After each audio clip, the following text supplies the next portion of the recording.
Hello, welcome to the February 25th, 2025 Club Cubase livestream. My name is Greg Undo, and I'm the host of the livestream today.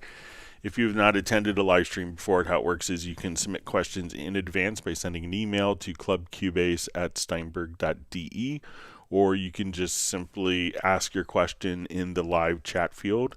When asking questions, if you could specify which version of Cubase that you are running, so whether it is going to be Cubase LE, AI, Elements, Artist, or Pro, which version number. So if you have version 12, 13, or 14, that information is helpful. And in addition to which operating system that you're on. When asking questions, realize that my ability to answer the questions in real time may not be possible. With the number of questions coming in, we will go through all the questions chronologically as asked. So if we could avoid asking the same questions repeatedly, that would be appreciated. Just kind of slows down the whole process. So we will get through all the questions. We should several hours after the live stream ends. It may be a little later tonight because I have an obligation this evening. But we should have an index of all the topics with timestamps that were covered in the live stream today. So you could look for that pinned to the top of the comments field. And if you want to search for topics been covered in previous live streams, I think we're over 38,000 topics. You can go to cubaseindex.com. We want to thank Jan from Stockholm for creating that website. It's a wonderful resource of information. We also want to give special thanks to Agent K and Jazz Dude, who serve as moderators. They're not Steinberg employees. They do this for the benefit of the community. And we'll give an extra special kudos to Jazz Dude for his work on the unofficial Cubase Nation Discord, which is a wonderful resource of information available to the Steinberg community.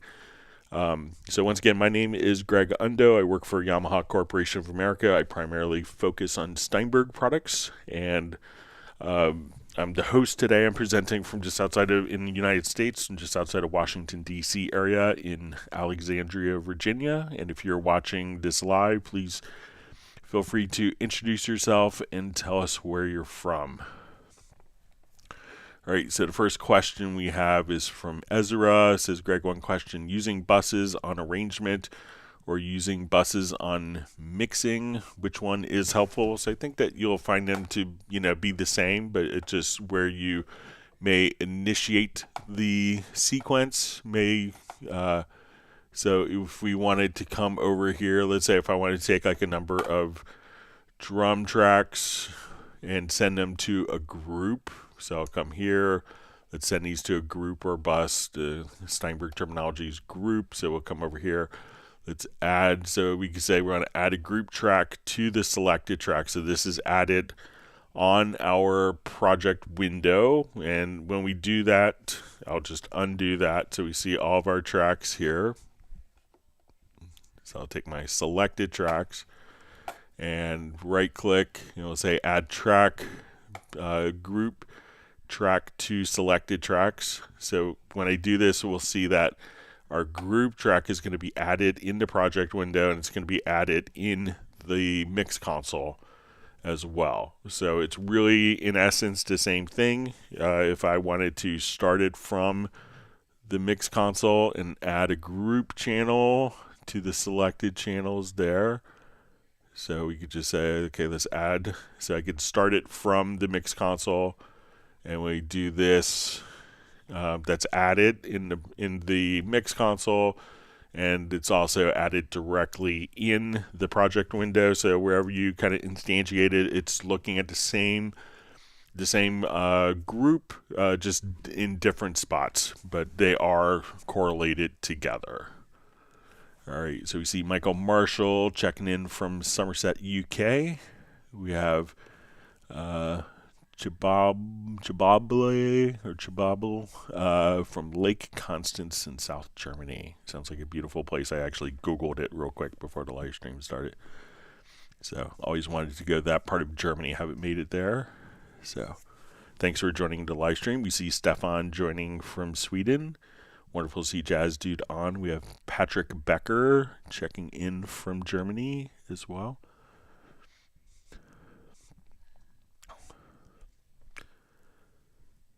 All right, so we have Marvin Earl checking in from Newport in Rhode Island. My mother-in-law grew up there. All right, we have Vince from Winnipeg, Canada, saying hi to everyone. We have Rick France checking in from, saying hello to all from the Pacific Northwest. We have Balsa checking in from Montenegro. Eric B's wishing everyone hello and greetings from the Netherlands. All right, we see John Costigan from Kenosha, Wisconsin. Dallas LaRue from Las Vegas. All right, we have Clayton Van Kluge sending greetings from the Blue Ridge Mountains of North Carolina, so one state south of me. All right, so we see Jan from Cubase Index giving kudos to Jazz Dude for the unofficial Cubase Nation Discord. We have Tim Weinheimer from Mission Viejo, California. We have Chandan Kumar from India. Thanks for joining us. All right, we have Impulse Music. Is John listening from the British Virgin Islands? Sounds like a good place to be. All right, Alan from Scotland asks, could you please show how to control the wah-wah pedal in the VST Amp Rack, say using an expression pedal, CC1, or any other CC? Okay, so let's say if we want to come over here, let's open up the VST Amp Rack as an insert.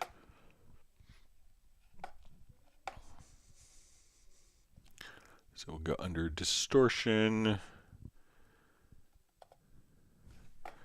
All right, and I just will choose for amplifiers, we'll say no amplifier, cabinets, no cabinet, and we'll just say for post effect, we'll come over here and let's turn on our wah-wah. All right, so there's a couple different approaches for this. So let's say if we want to control it from, just move my phone charger out of the way. So let's say if we want to control this from, I think if we just, so I think it will default to, I don't have a CC11, but let's say if we want to control this parameter, so one of the things that we could do is just set up like a generic MIDI remote. So let's say I want to come here. So there's a couple different approaches. One could be if we go to your studio setup and we could say, let's go to the generic. You may have to click here and add a generic remote. So here we could just say, I want to have this controller coming from my panorama controller, and we'll say going out of the panorama. And I'm just going to click on Learn.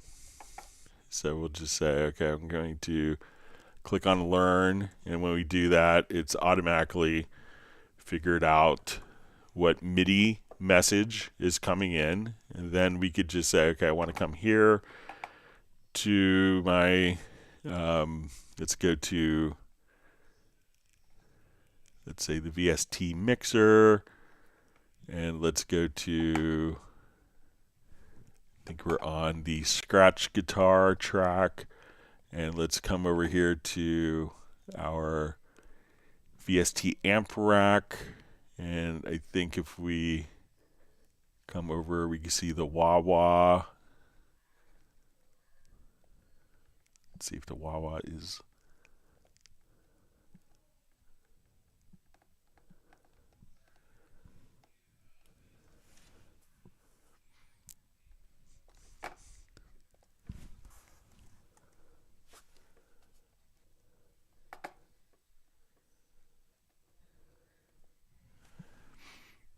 Okay, so now when I come over here, we can now, let's see if we move this. Let me just,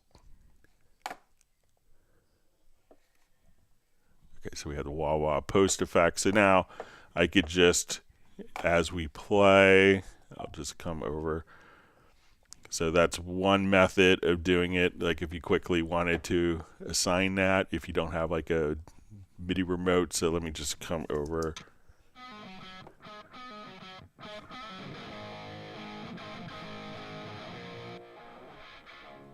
So now I'm just using my modulation wheel.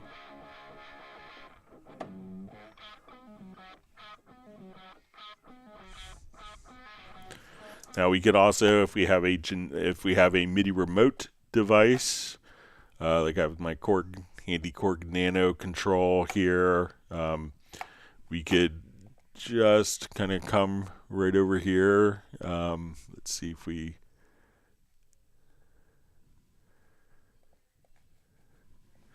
So let's go to my quick control. All right. And when we come over here, we could assign like our quick control setting. So I say, okay, I want this to be, I'm going to learn, and then I'm going to move this parameter. So this will be quick control 1 on my controller. So again, you can expose that just by clicking on a QC. You could click on the L button. So here we're going to have our wah wah pedal assigned to quick control 1. So every time I open that up, I could have this, if I have like faders are set up for focus quick controls, to automatically control that parameter. So now my quick control, as I move it here, we can automatically, so you see as I move the control, and we have the focus there, we can assign that particular quick control right there to that function. So that could be whether it's, you know, CC11, if you have an expression pedal, you could use that as well. So a couple different ways of doing that, Alan. All right, we have Jahian L. Price checking in from Granada Hills, California. We have Tim K. from Zeist in the Netherlands. And his cat Buddy is waving a paw hello to my cat Steven and Mark Rabin's dog Stella and other pets.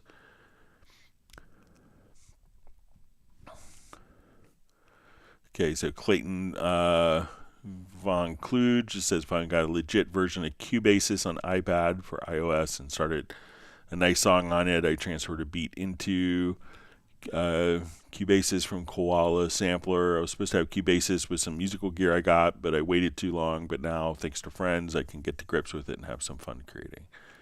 Have fun with that. And welcome to the live stream. All right, Fly V just says, I have 3 knobs on the controller that I want to set up as low, mid, high to control all different tracks EQs. What function do I select in MIDI remote mapping assistant? All right, so let's say I want to, you know, obviously with EQs, you may do like multiple parameters. So let's say I want to set this up. So let's go to my MIDI remote mapping setup. So let's say I want to, and I think that there is like EQ of selected track on the Chord, but I'll just do this brand new. So I will, let's go to a mapping page here. I'm going to create a new mapping page. All right, so we'll call this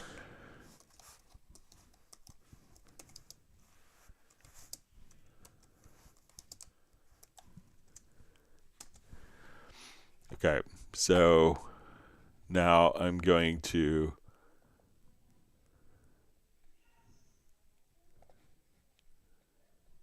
just add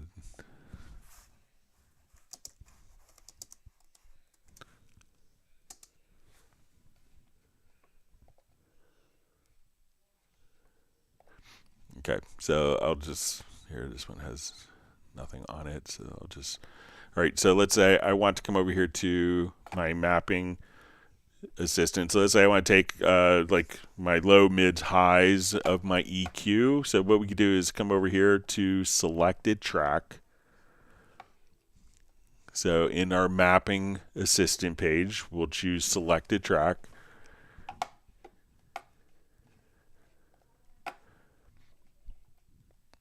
And then we'll see probably under EQ. So we can say band 1, I want to adjust the frequency. So let's come over here and say, okay, let's say I want the fader to adjust the gain. And I want the fader 2 to adjust the gain of EQ band 2. And I'll do this same for bands 3 and 4. So let's say, okay, I want to go to band 3. I want to adjust the gain. Band 4. Let's adjust the gain. So now we'll have our gain set up. And let's say the rotary encoder, I want this to be the frequency above. So I will come over here, let's say band 1, frequency. So now we're going to apply the mapping for that. Let's come over here. Let's say for band 2, I want frequency on this knob. So move the knob, apply. Let's get a frequency here. Apply.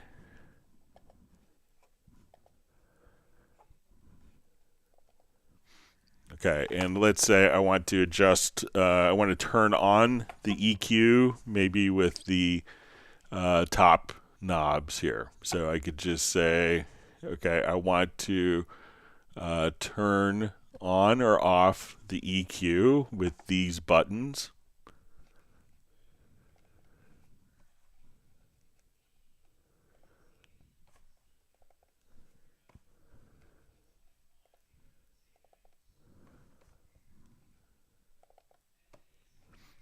And let's say I wanted to use the next 4 faders for doing the Q. So I will come over here. Let's get to the Q factor for band 1. Move the fader. Come over here to Q factor for band 2. Q factor for band 3.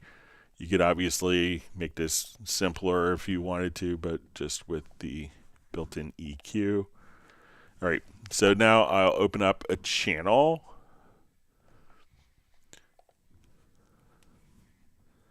Just add an audio track here. Let's open up the channel. So we see that as I adjust, I could turn on the 4 bands of EQ.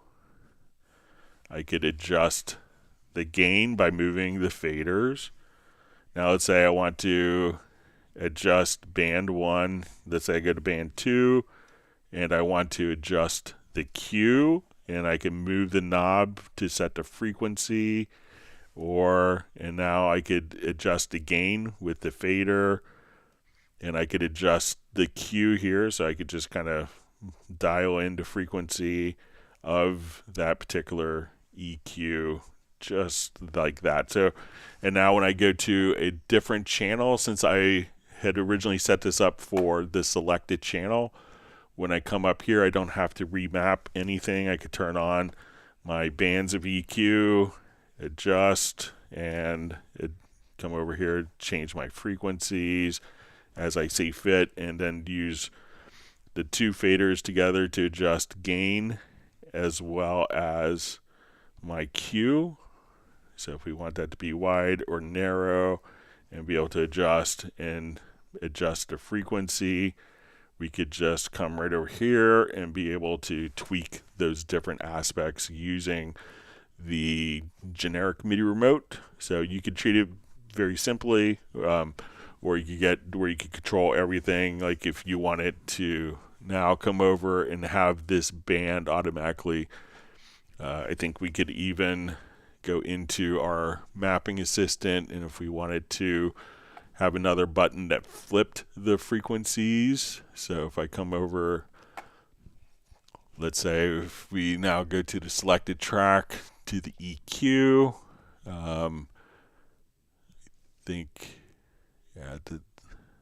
so you could switch to EQ type as well. So some different things that you could do just to be able to control the channel EQ very effectively from a MIDI remote. And so it works every single time using that particular. And if you wanted to work on a particular plugin, you could have that set up so that your focus quick controls every time you have that plugin in focus, that plugin will be controlled.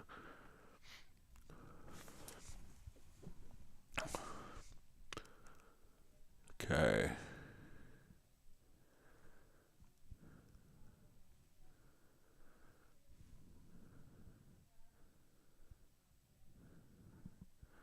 All right, we have Biscuit Ben asks, "Hi Greg, is there any way to chop up a breakbeat in a sampler track, then move the slices to pads in the new drum machine to use with the pattern editor track?" So the drum machine doesn't do slices, but I'll show you something that we could do. We could utilize it with Groove Agent to do that. So let's say we do a new project and we want to break up, we want to kind of chop up a beat from the sampler track. So I will just come over, let's go to our sampler control. Let's just find it quick.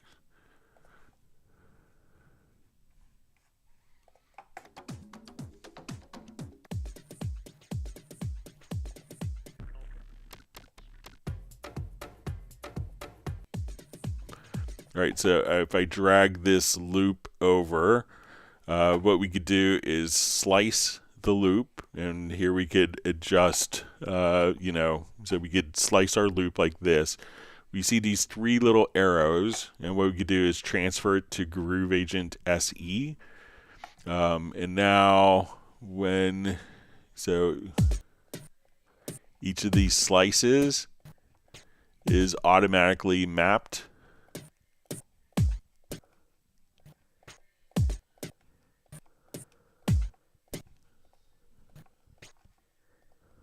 So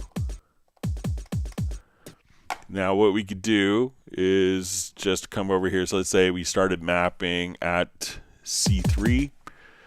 Okay, so what I'm going to do is, what we could do now is, if we, and even a different approach. So let's say if we want to. So now we could sequence this, using our pattern editor here. So I could now, as I just play different notes, we can just come right over there. And so when we add a track, one of the things that we could do, is come over. So if we add, let's say, a Groove Agent SE track, so I could save this as a preset. So let's call this preset. I'm just going to come over here. So let's load.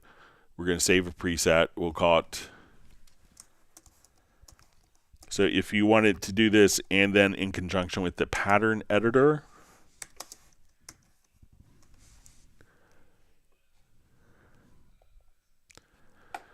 so now I'm going to save that preset. When I go to add an instrument, let's say I go to add an instrument track. All right, I want to add a Groove Agent SE, and then we could say I want to do a pattern event. I will say let's add track. I'm going to load up. So now we could just load up our preset. So say we will look for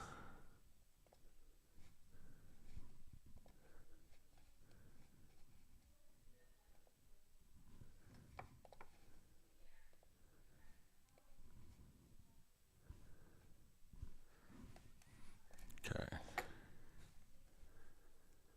So let's say we go to user presets for instruments. So we have our February 25th, 2025. So I could just drag this particular preset over.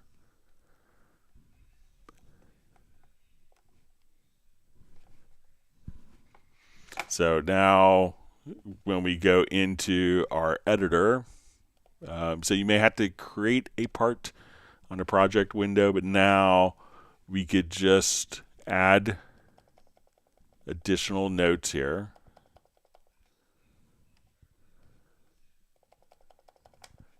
And we could just say, okay, I want to start off on C3.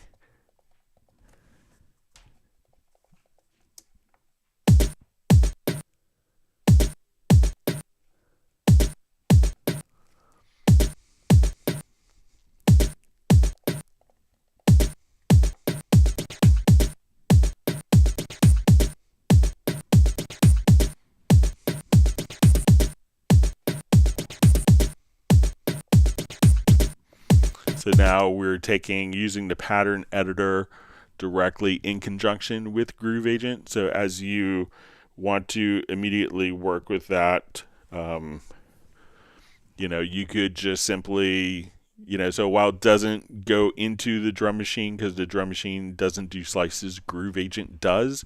And then once we have the samples in Groove Agent, we could just choose to, when we add the track, just choose for that to be a pattern event if you wanted to use the pattern editor.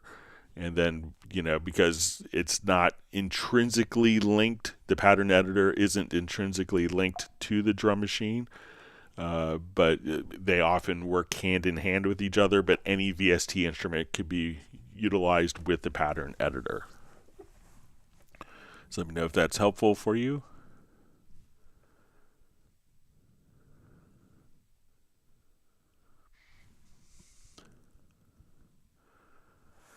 Okay, Balsa asks, is there a way to print the master out sound on the track without loopback audio interface? I want to consolidate one bar from all track to new track. Can range selection be printed? I'm not sure if you're going out of the audio device, if you're doing external processing, I don't think there's any need to do that unless you're doing external processing, like through a hardware compressor or EQ or that type of processor. But if we have a project and we wanted to export just a particular range, all you would have to do is just come over here and I'll set the range. So if I wanted to take like this whole project and just mix down a range, when I go to File to Export Audio Mix Down, we could just choose our stereo file. And what I want to do is we're going to say we want to create an audio track. So now I export the audio file.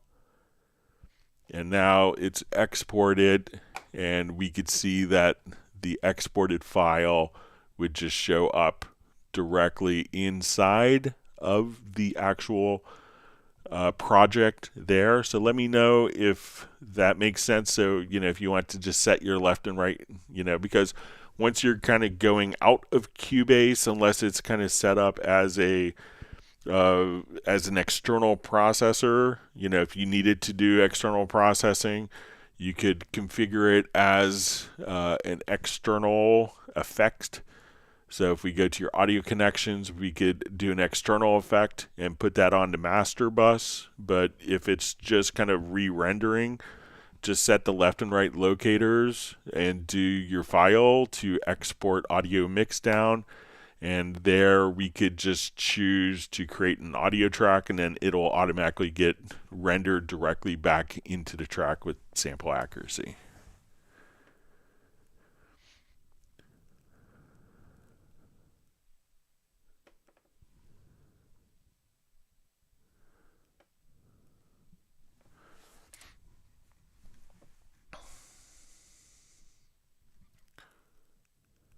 Okay, sorry, my chat field just jumped.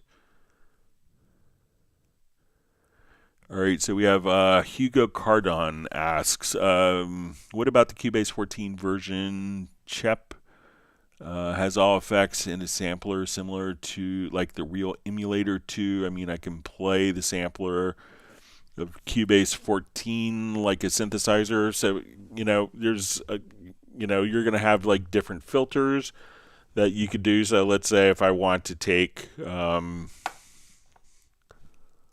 just jump back to,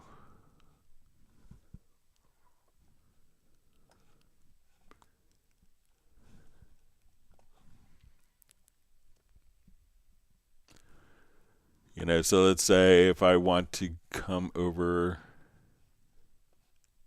let's say I have just one note here.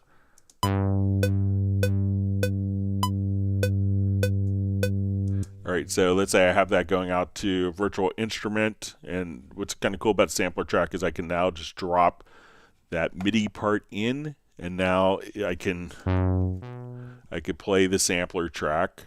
So let's say I'm here, and if I wanted to be able to play it and apply it through different filters,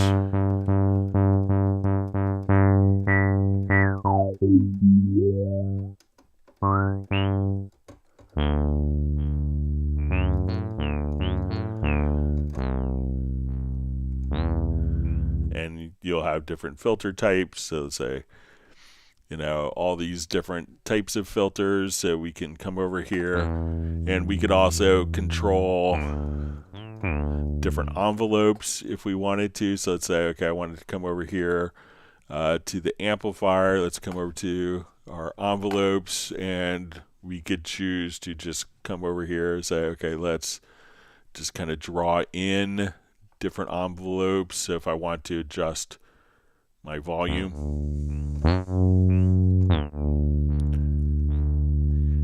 and let's say, okay, let's do something a little more.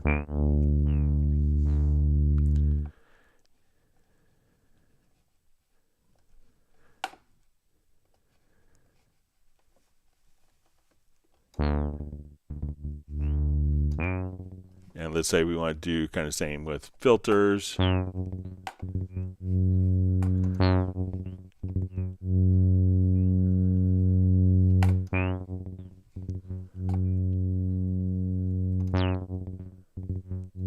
So you could do all sorts of manipulation and do different chords and different sound design aspects.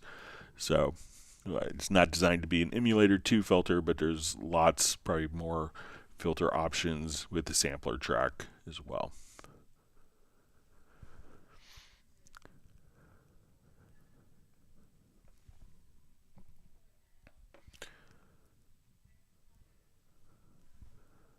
All right.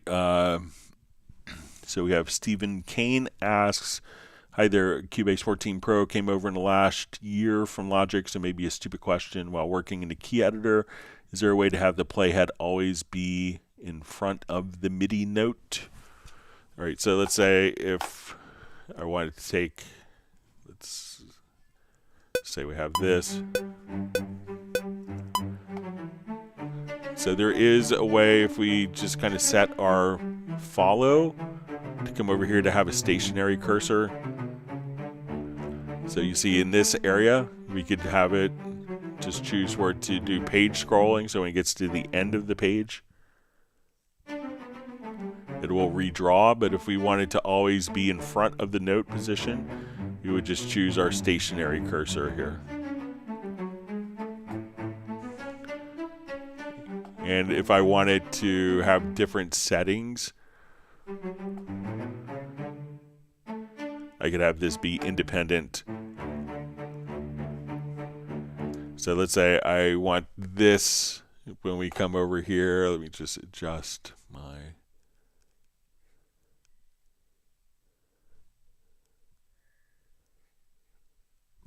auto scroll settings. So let's say I want this to be page scroll, and if I turn off the sync, I could say let's make the project window be in page scroll and the MIDI editor to where that's in stationary cursor.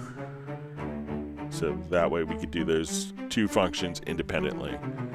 So if you want to do page scroll, where when it gets to the end, it redraws, or near the end, or if we want it to be what we call stationary cursor, this way the playhead is constantly moving.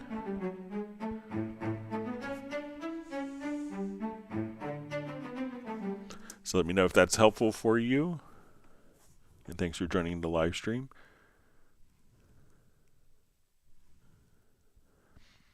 All right, Rishab Saxena says, when I add names to a drum pad in Cubase, I want those same names to appear in the drum editor when writing drums. How can I make that happen? So if you're doing, I'm not sure if it is, with the drum machine, I don't think it carries over. Let's give it a try.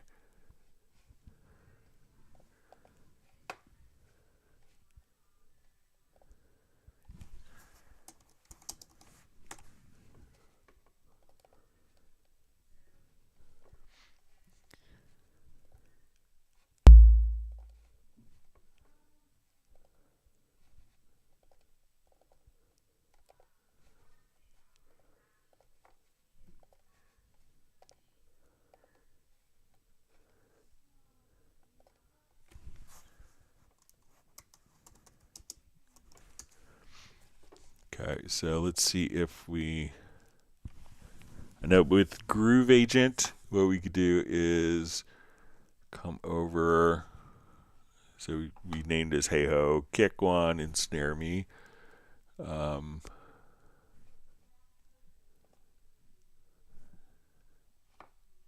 it doesn't look like we have.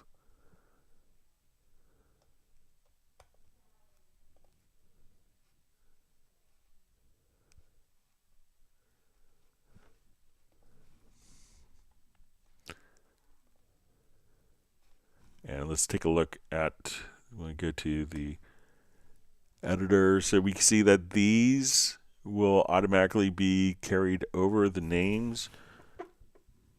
But if it's going to be in the drum editor, so I'm not sure if, so let's say if I come in,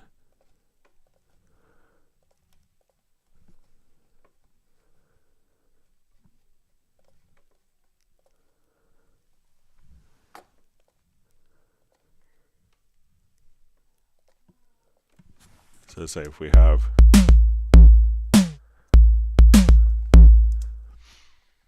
okay, so say if I drag this out,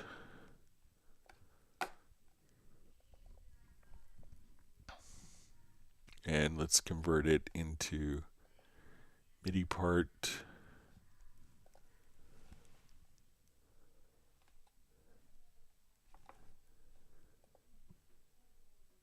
So I don't think if we go to like a MIDI part, so if it's with, if we add a,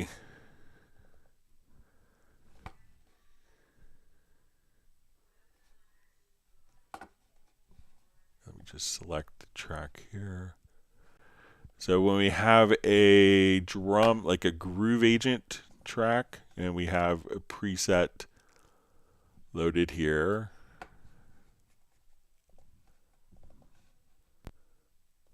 then on the instrument tracks, you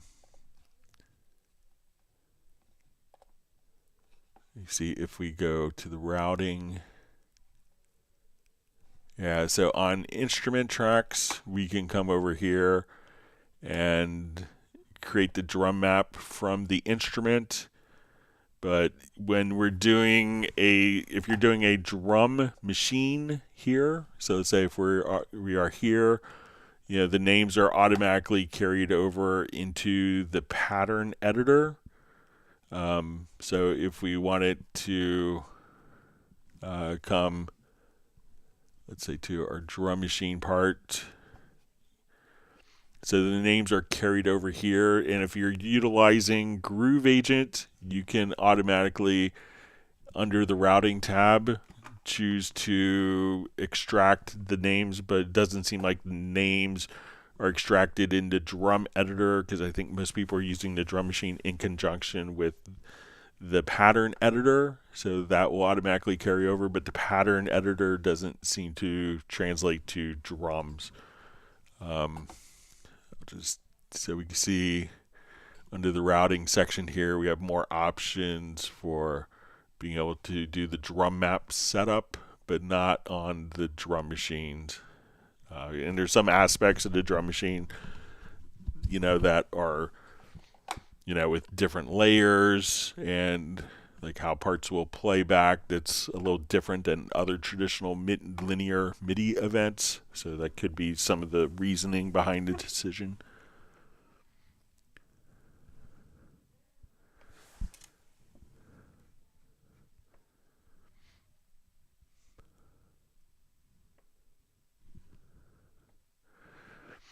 All right, so Mr. Morpheus asks, hey Greg, I found in Pro Tools that the metering changes the audio, changing from classic to linear in K14. Does anything like that happens in Cubase? So I don't think that there's going to be any changes. I saw something online, some discussion about that, and I wouldn't think that the metering should change the sound. But we could do a quick test.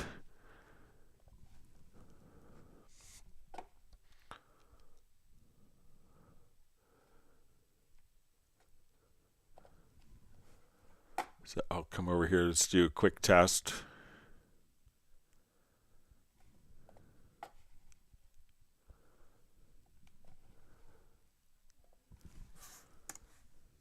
Okay, so let's say we'll just play this section.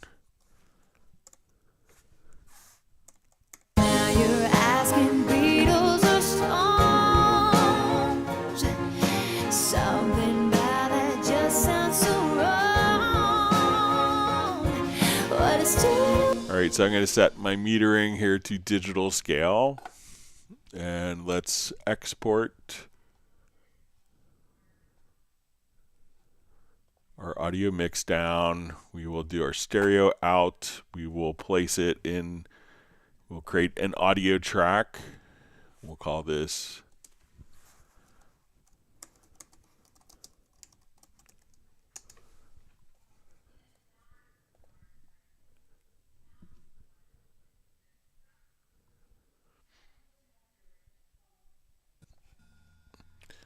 okay. All right, so we have our digital scale here. I'm going to mute that so that that's not included. And then let's change the metering here to CATS 14 scale. And let's export.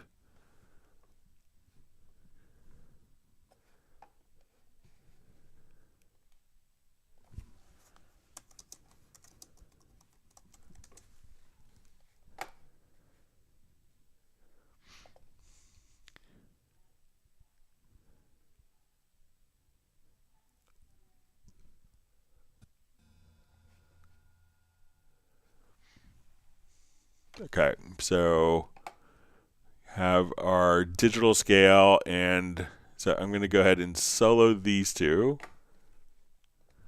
tracks here.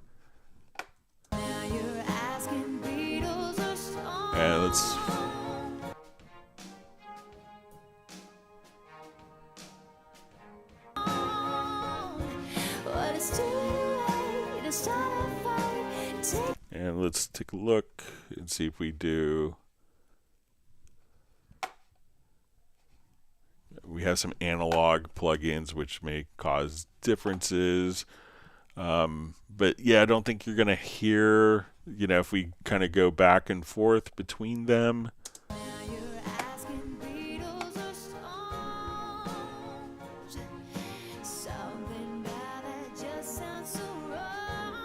So now we go back and forth. So I don't think that you should actually hear a difference in the metering. I'm sure people will turn it into a feature saying that this metering scale sounds better. All right. John A. Walker asks, Cubase 13 Pro on my desktop will not pan anymore. When I transfer the file to my laptop, it works there. Where to look on the PC to fix this? So it could be that this particular track is maybe routed to a group. Usually when you lose panning, it may be routed to a group track that is set to a mono configuration. So now when we come over here, if we've lost panning, it could be because that particular. So if I play this back.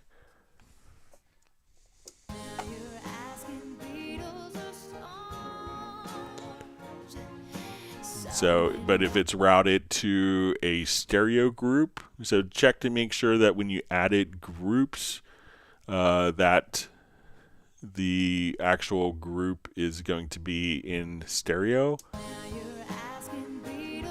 Or if you just kind of click here on a group, you could switch back and forth between a mono or stereo channel configuration. And now when it's a stereo configuration, you can hear the panning.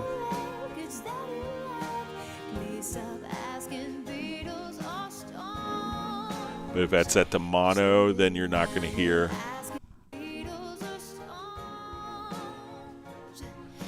So try just to make sure that your groups aren't, or like an effects bus isn't routed to a mono source.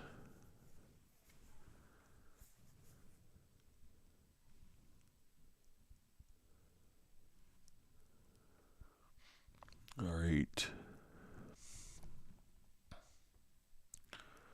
All right, so we have Cornell checking in from the Netherlands. Thanks for joining us. All right, we have Grandmaster Flash calling. I'll call him after the live stream.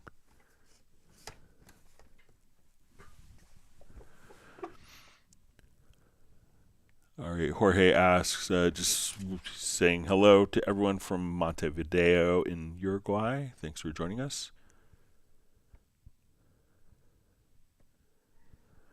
See, Fly V says, thanks, Greg. Great answer. I'm going to reestablish my controller after the live stream.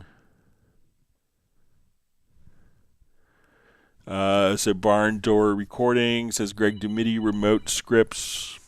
Hang on just 1 second. Let me tell Flash I'll call him back.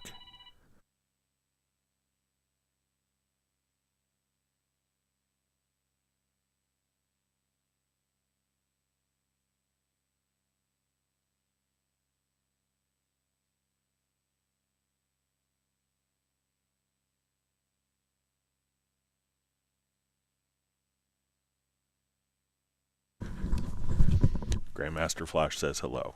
All right. So Barn Door Recording, Greg, do MIDI remote scripts get saved in your profile in relation to moving Pro 14 from PC to Mac? I'm not sure if they do, but what you can do is if you go to your MIDI remote and you go to the script settings here, you could click on the scripts tab and you'll see export script. And then I think that will carry over. I haven't tested if it's included. I'm inclined to think not, because there's kind of a separate export here. But if you wanted to get your MIDI remote scripts, again, come here to this little settings wheel, go to scripts, and then click on export script.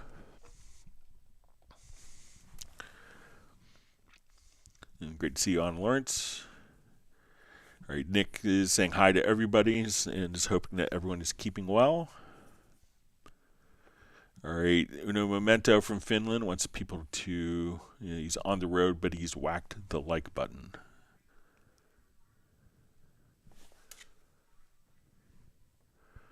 All right, Steve Green just says, hi, Greg. Is there a way of automating EQ, say in 10 bar sections in different parts of an event? Thanks.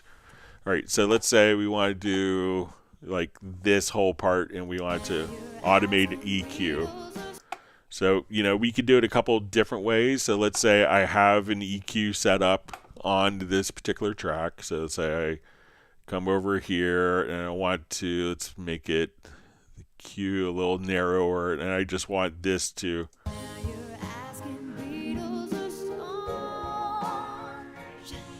I just want that to go over. So I'm just going to come over here, take that EQ frequency. So let's say I want to, and an easy way of doing this is I'm just going to come here, click on W, and I'm going to move the parameter just a little bit. Then I could come over, let's open up the automation lanes, and we could see if it was this track that I just did. All right, so let's say I want to come to the frequency, and let me just move this up. I think we could just, all right, so we're going to show EQ2 frequency in the automation track. Okay, So now we can see our EQ to frequency, and what I want to do now is just come right over here, and I could just grab this EQ, and as we do this, we can say, okay, let's.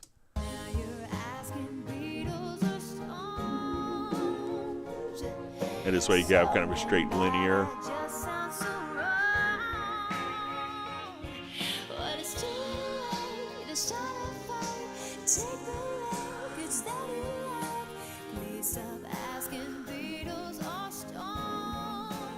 So you could do something along those lines if you wanted to. We could also assign this to, if we don't want to do automation, we could assign it to like a modulator.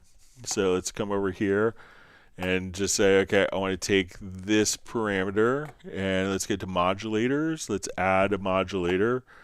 And we could say, okay, we want to do maybe, we could do a simple one here. So let's say, okay, we're going to take this parameter. We could just come right over here. We're going to learn that. We could say, let's make it, instead of half notes, we want it to be,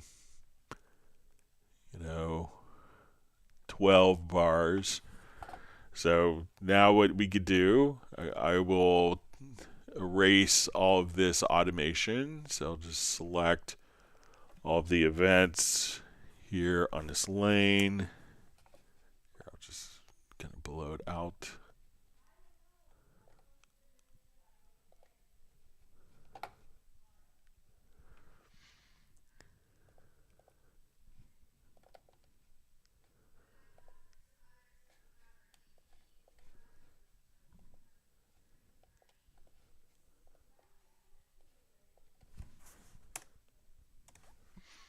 All right, so now we could just look at the LFO, let's say for the track.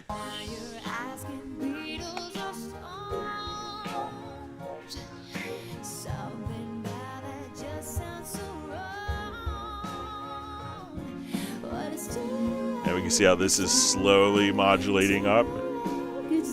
So if I want to do this like every 4 bars,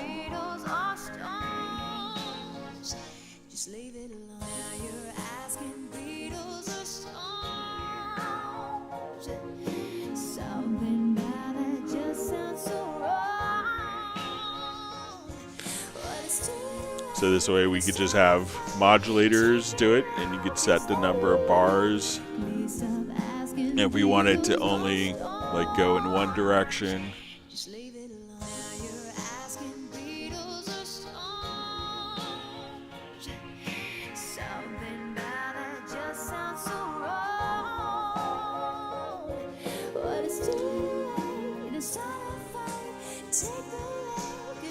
so you could use modulators as well as a method of working with that, Steve. So let me know if that's helpful for you. See, Clayton just joined the Cubase Discord. All right.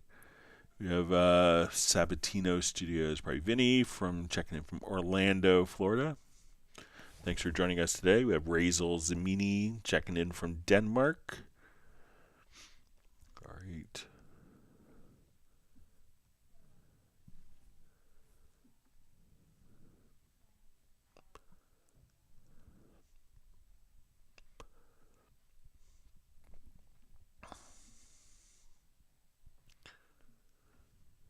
All right. We see Carlo. What is the meaning of freeze track? So let's say I have an instrument. Maybe I have an older computer and the instrument is kind of too slow. So let's say I want to take like this Mellotron instrument here. So let's say,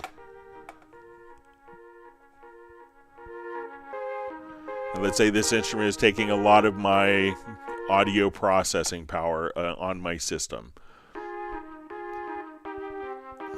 So right now it's playing these MIDI notes, and what we're doing is it's doing audio processing to send this MIDI information to the plugin so that we can do all sorts so that, you know, it could generate the sound. Now, if this plugin is taking too much of my audio performance that I want to use elsewhere, what we could do is freeze the track. And what that's going to do is basically just to render this particular track. So when we come over, we can say, okay, I just, you know, we could do this in a couple of different ways. So we could just say, okay, when we have our particular track, we could click on the freeze icon. We could also just say, we go to our VST instruments, we go to our VSTI. I could just say, okay, we're going to click on the, you know, the freeze icon here, and we could freeze the instrument. And now this MIDI information is going to kind of stay intact, but what it's playing is an audio file in the background so that this instrument doesn't have to use any audio performance. It doesn't have to use all the performance that the instrument requires. It's going to play back a simple rendered audio file. And then you go, okay, once we're done with this, we could choose to unfreeze, and we could choose to delete the freeze files if we want to, but we could just kind of come right over there and be able to kind of freeze the track or freeze instruments. And that's what the freeze is basically rendering it so that it takes less like computing horsepower to actually have that track sound.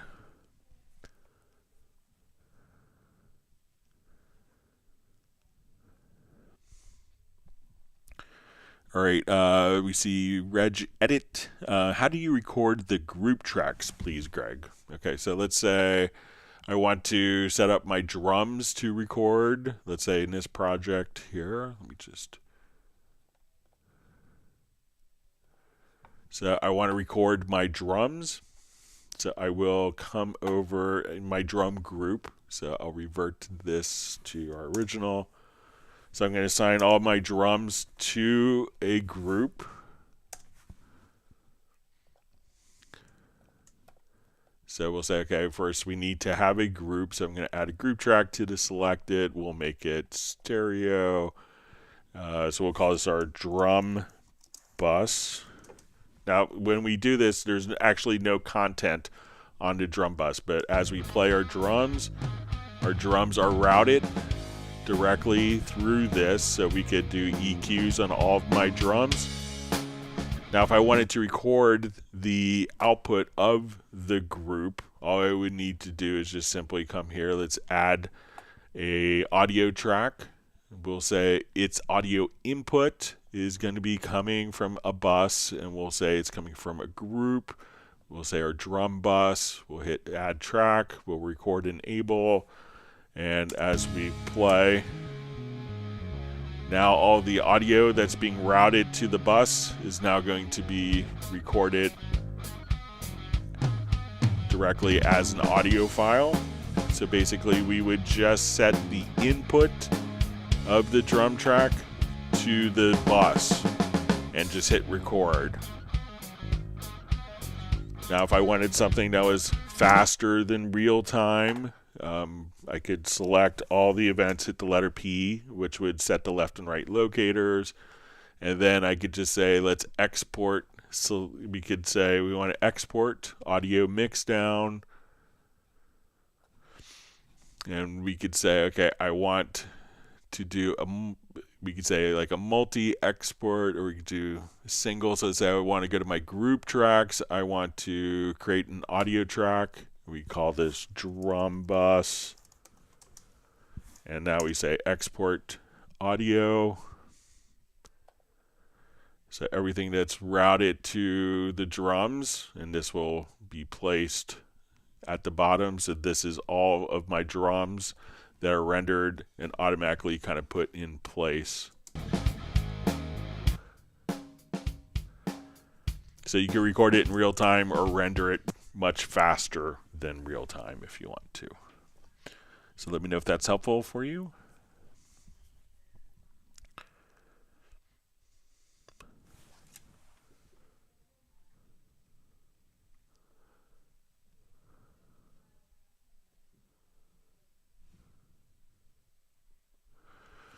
All right, so we see Sven Isaacson says, once upon a time, Steinberg kindly updated the VST Classics plugins to be 64-bit. Is there any chance of Steinberg repeating the kindness with regard to Apple Silicon compatibility? I haven't heard of any plans for that. I mean, some of those plugins are 25. Some of those plugins are 27 years old that were converted. So I wouldn't anticipate those kind of becoming Apple Silicon. I think they did it kind of to, for people who wanted to have compatibility with those older instruments. But I'm not sure if they will go, rewrite the code to make it Apple Silicon. I'm not absolutely sure, but I could check and see. But I haven't tried the VST Classics. I don't think I have them installed on my computer. But I could check to see. But I assume that you tried already. But I'll mention it, and sometimes it's one of those things that if someone has free time in their schedule, they might be able to do something with. But their schedules are always very tight in the engineering side.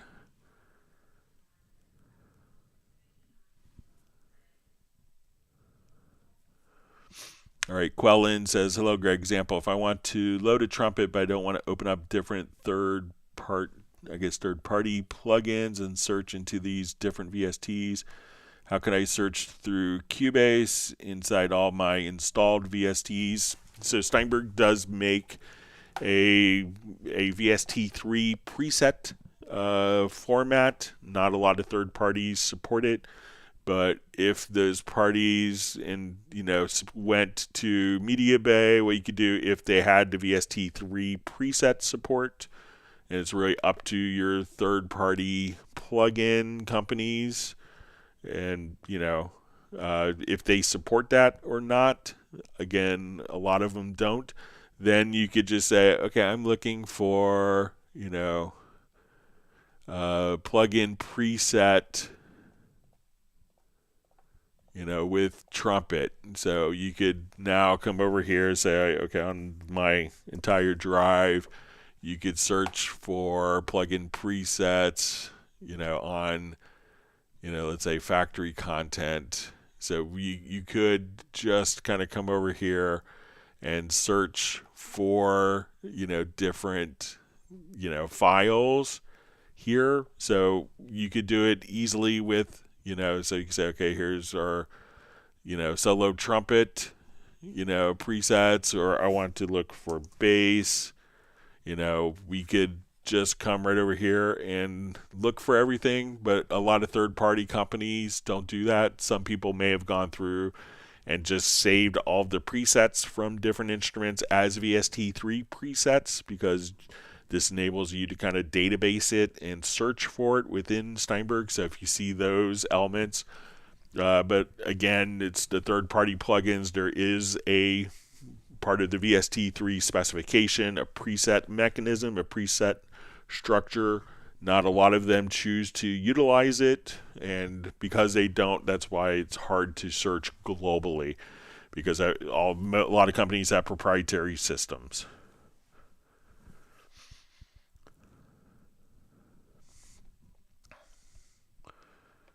All right. Let's see. John Kutzelinas sending greetings from the UK. We have Tim Weinheimer. And Tim Weinheimer just says, I don't think anybody here asks stupid questions, and that's why Greg is here, so you get the most out of Cubase. And I tend to agree with Clayton that the stupid question is one you don't ask. So, all right, so we have Studio Kaino checking in from Italy. Thanks for being online with us today.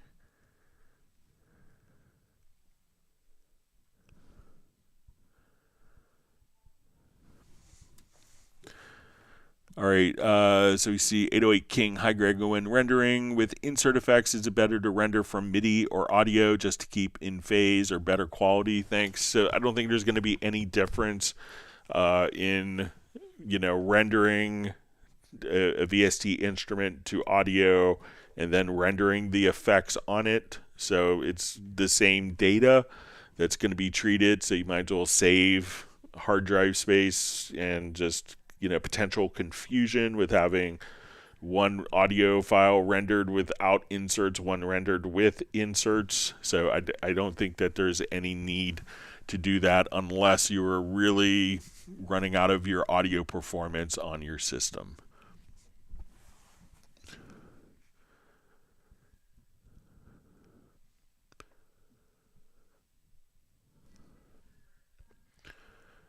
All right, so we just see will it be possible in the future to have VU meters integrated into Cubase's mixer? Anything is possible. I would say that most designs, sometimes VU meters aren't quite as accurate. I know that there's kind of a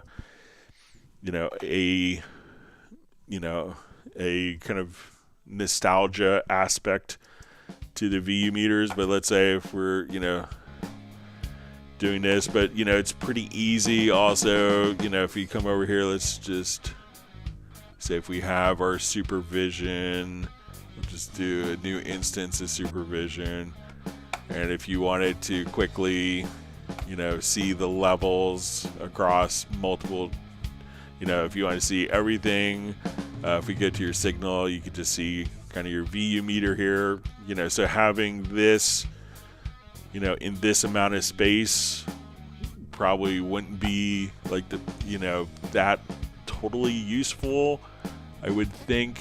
So let's say, like VU meters need to be like often a particular size. So let me just switch this to VU full scale. So as we're kind of working with this, imagine having our seeing VU meters in this amount of space, but here if you quickly needed to solo something, you could just say, okay, I want to come over here.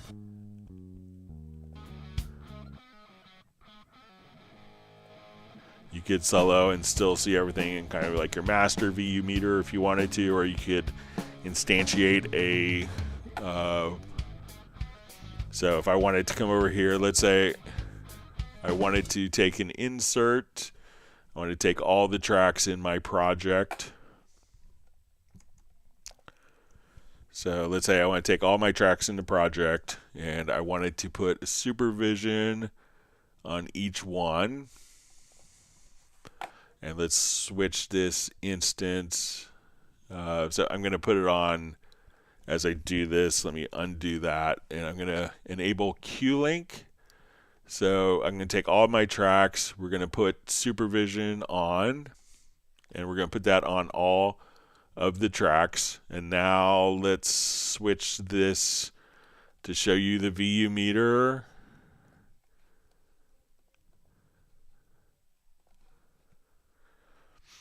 All right.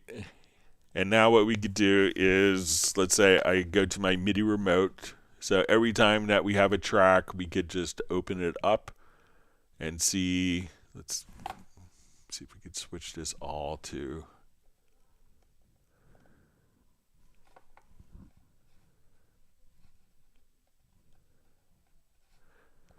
So let's say if I just do like the first couple tracks here, let's switch it to.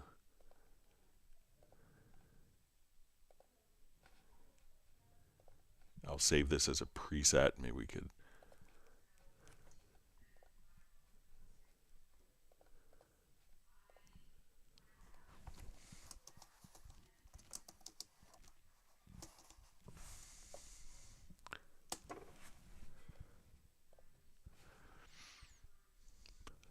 Okay, so let's come over here.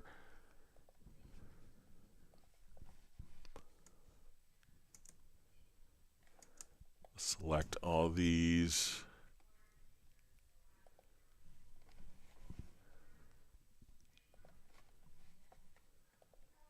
All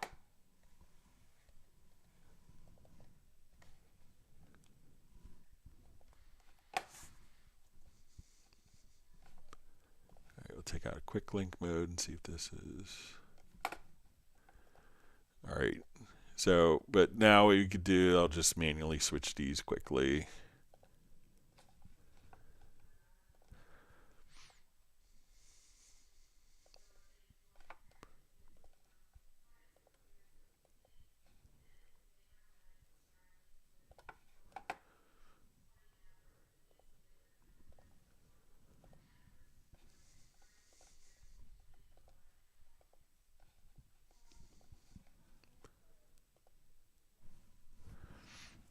Okay, so now let's say I could program a button on my MIDI remote. And let's say we'll switch this to, so I want this button to open insert slot 1.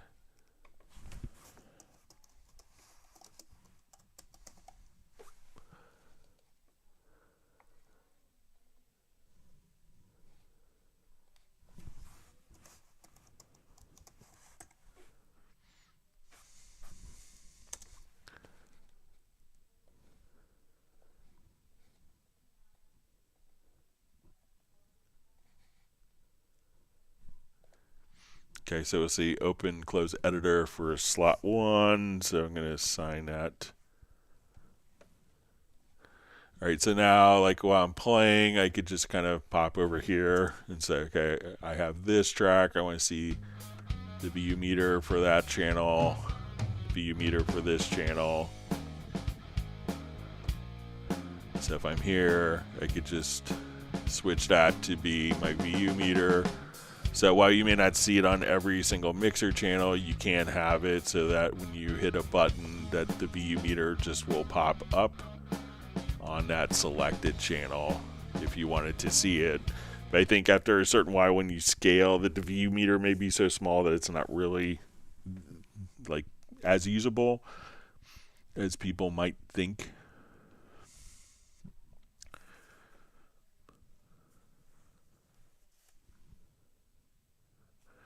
All right, Razel Zamini says, hi, great question. Can we make a song sketch with a Ranger track and apply that song sketch to a new project song that already made of 8 MIDI or audio tracks? Okay, so let's say I have a project here. So let's say on this I don't have an arranger track and I want to take an arranger track from a different project. So I'm going to turn off my divide track list. I'm going to, let's add an arranger track. So while arranger tracks are usually kind of tied to a particular track, and I don't think you can import or export them in the import tracks, but I think if, so let's say we have an arranger track here in this project. I have an arranger track. Let me open the project with an arranger track on it.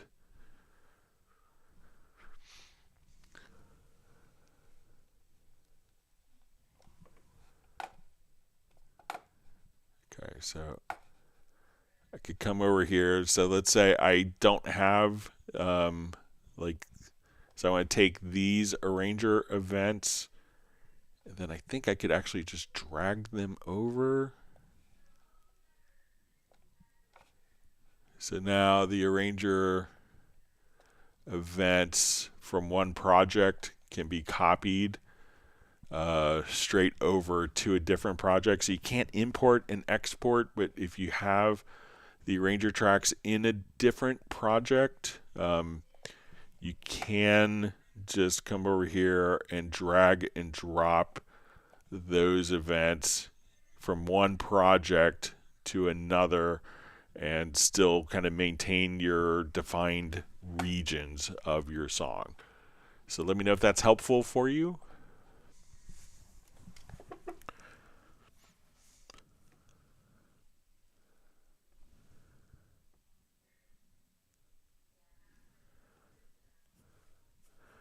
All right, Watch Addicts 12 says, greetings all. Mark Meador here from Little Rock, Arkansas. Thanks for joining us. Got to go to Little Rock once. It's a beautiful city.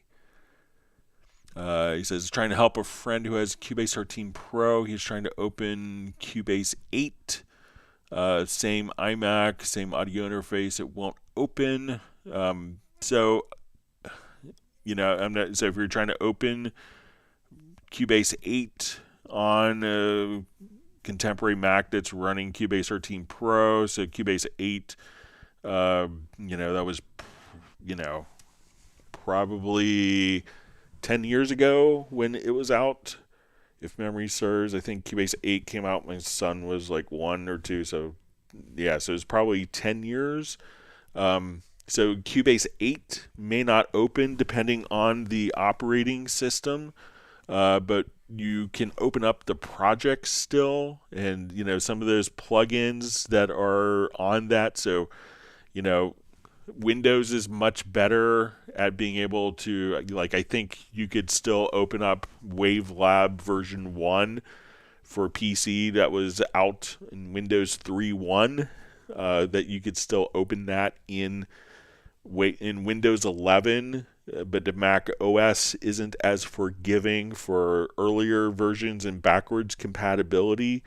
So while the project format is the same, you could open a project in Cubase 13. If you're trying to open Cubase 8, that may not be compatible with the Mac operating system. And sometimes in the past, it was like, a program written for one Mac OS, would be kind of rendered inoperable like 2 or 3 OSs later, so that people would upgrade and buy a new machine, and it's good for the economy, all that great stuff. But as far as backwards compatibility, machine that's running Cubase 13, on Apple Silicon is probably not going to be able to run a lot of applications from 10 years ago. So, but the project files should be able to be opened. So if you could watch Addicts 12, if you could just let us know if they're trying to open Cubase 8 or a project from Cubase 8. But again, the Apple backward compatibility is not so great.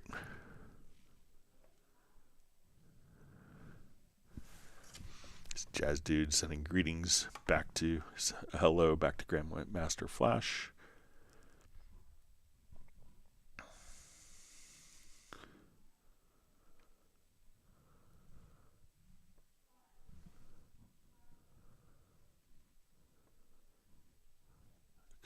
Just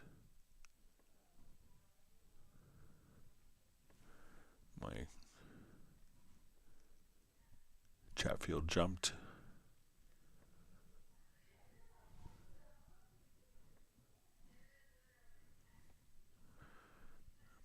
All right. Gregory Malik says, last live stream explained how to process a folder of audio files to be at the same volume level. Can all the MP3s be saved back to the original files in one go instead of selecting each one to save? All right, so let's say we have a number of audio files. There's a couple of different approaches. Probably the easiest one, let's say we do a new project here and we want to export all those files as MP3s at the new level. So let me just come over here, and I'll just do with some smaller files for time's sake.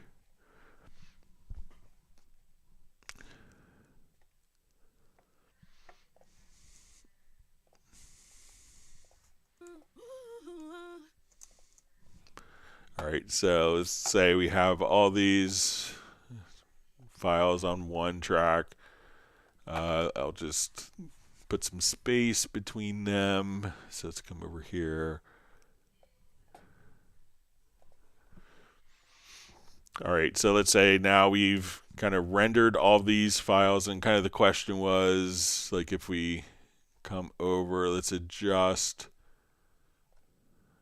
our volume on these different ones, that we wanted these all to be roughly the same volume.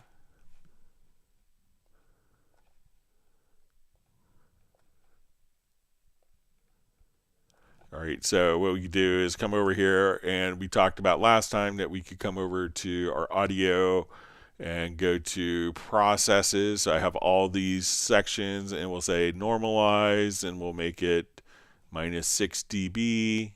So we can now, let's say we've normalized the files and they're all the same volume. What I would do is come over here and let's say export selected events. So select all of the events that you want to include in the export. Here we could say, okay, I want to export these as separate events. We can include different settings. So we could use custom names. So here, all right, so if you wanted to do it as MP3,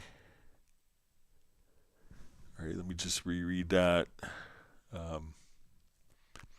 So, once they're inside of Cubase, they could just simply be, they're going to be, the MP3 is converted into a WAV file for any editing. But now all you would have to do is you could just export the selected events, and then if you needed to convert those to MP3, you could. So that's going to keep it as a WAV file.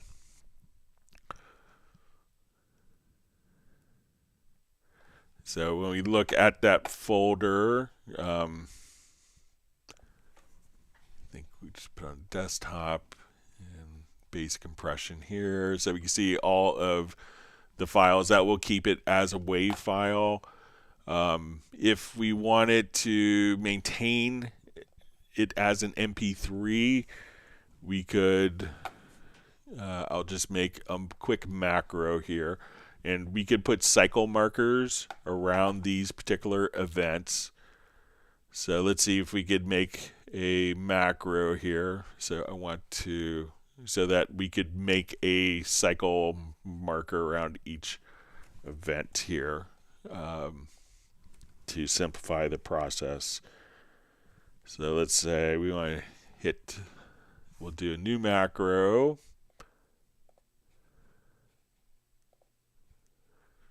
And we want to say the parts to locator, locators to selection. Let's add that command. We want to insert cycle marker.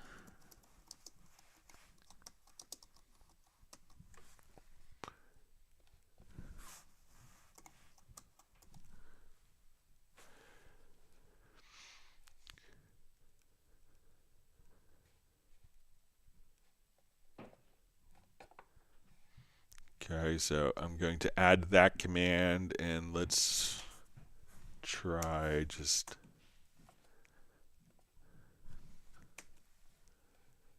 we'll navigate to the right. So if I did this right, let's see, I'm going to add a marker track.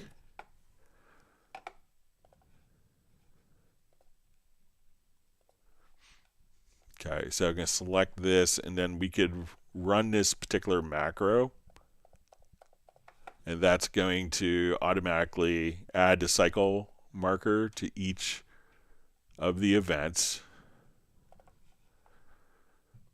So if you wanted to export it as an MP3, so we have cycle markers, and we could come over here and say, let's go to export audio mixdown. We could choose our cycle marker export. I'm going to select all those, activate it. We could, and then what we want to do is just say, for our file format, we want to choose an MP3 at 320K, and now we could choose to export. I'll just choose that folder that we were on, say desktop.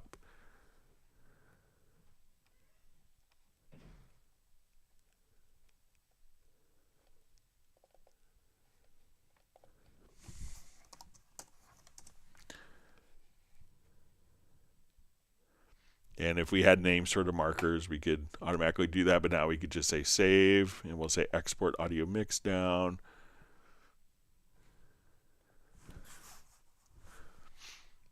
So if we wanted to,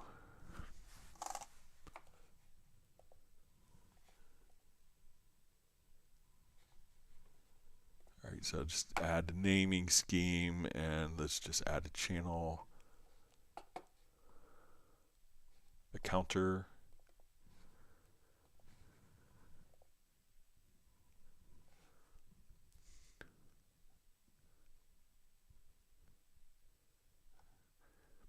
So now we could export it as MP3 just by applying the cycle marker.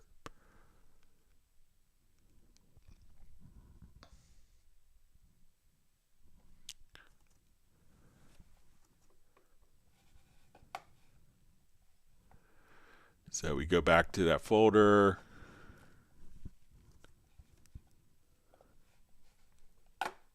So we'll go to,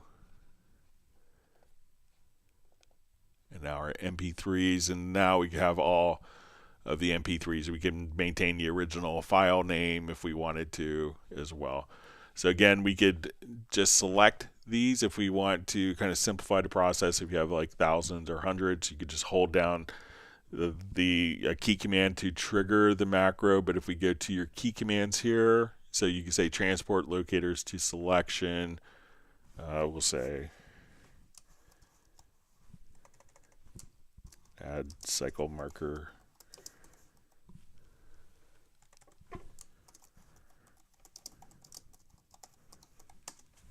to event.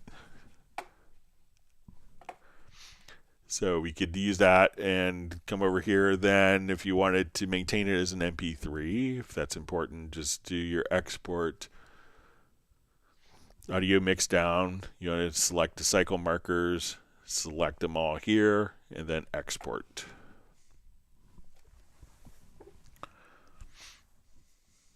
All right. So we see Anakin just says, thanks very much, Greg. Appreciate this. Want to know with the example, always loved Emulator 2 used by Depeche Mode, even in production of album Violator, masterpiece, regards sincerely. So I have a feeling that if, they were doing a record now, they may not use an Emulator 2. So it's kind of the tool that they used, and we all cherish kind of vintage sounds that we've heard on records. But yeah, but there's lots of great stuff that you could do, and even if you want to go like super deep, you could get into Howlian, which is a wonderful kind of sound design, sound creation. Wonderful to see Val on, joining from Vienna.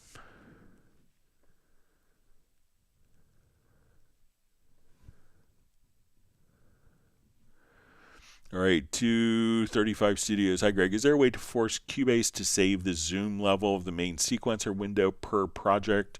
AI says no, but has found lots of requests for this function. Can you contact Steinberg? Okay, so let's say I want this to go to where we see measure 34 here. Okay, so I'm going to save this as, okay.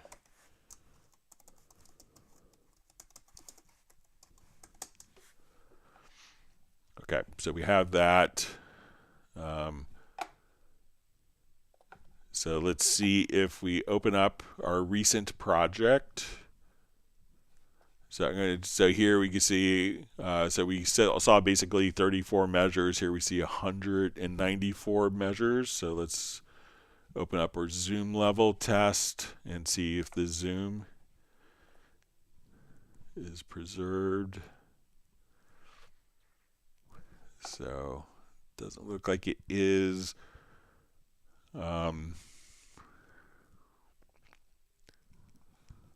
Let me see.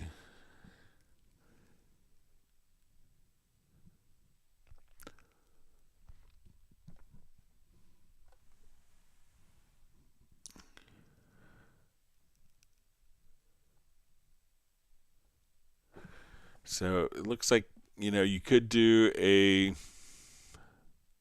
like on opening it, a zoom to events function. So let's say if we come over here, I'll select all my events. I'll go to edit to zoom. It will say zoom to selection. So you could, have a key command to drop that in.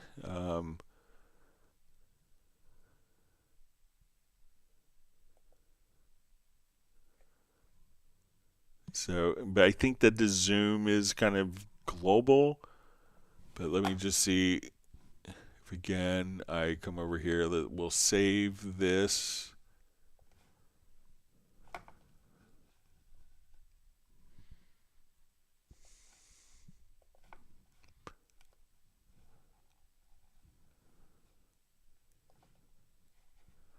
Okay.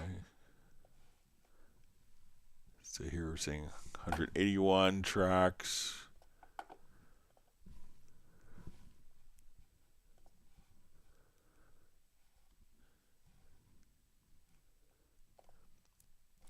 Yeah, I mean, certain parts of the program will be kind of global and not project.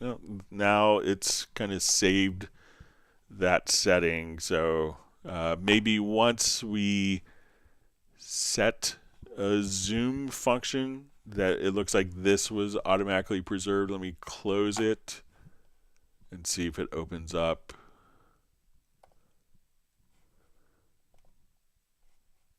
It may have not been closed. So yeah, but now, so it looks like once I set a zoom command, that zoom was automatically preserved.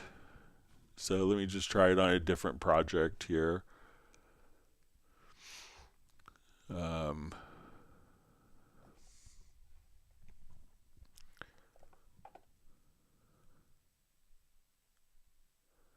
All right, so this one I have lots of different things. So let's say I want to zoom to selection here on these particular events. So we go to my zoom and we'll say zoom to selection.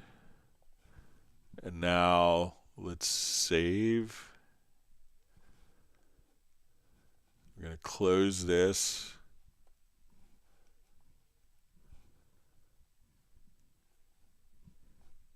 All right, so we'll get to our CX audio, see if that's.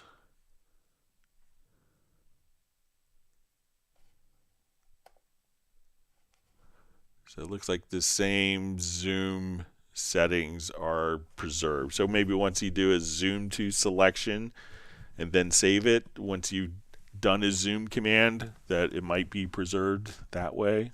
So give that a try and let me know how it works.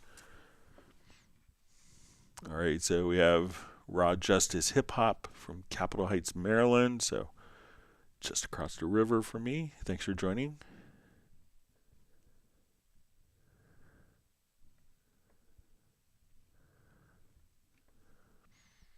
All right.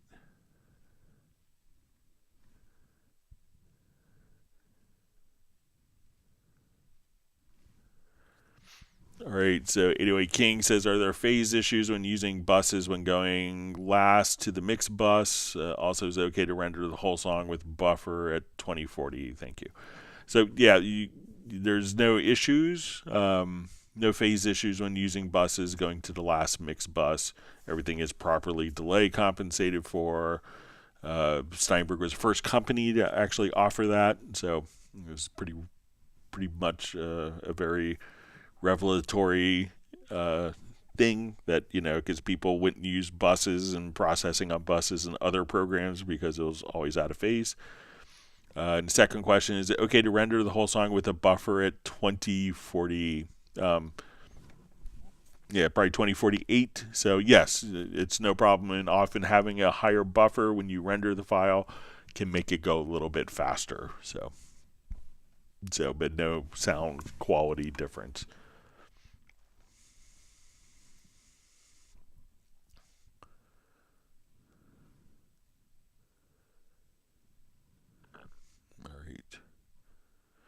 So we see from 235 Studios, see some discussion on using workspaces for the Zoom. Says, do you know anything about the VPN issue? So I don't think VPN is going to matter or have an impact on Cubase.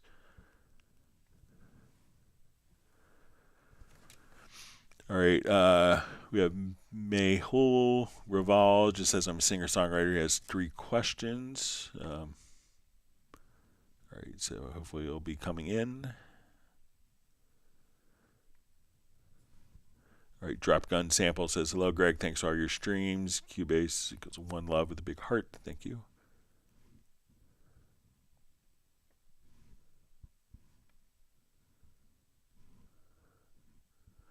All right, wonderful. See Benny checking in.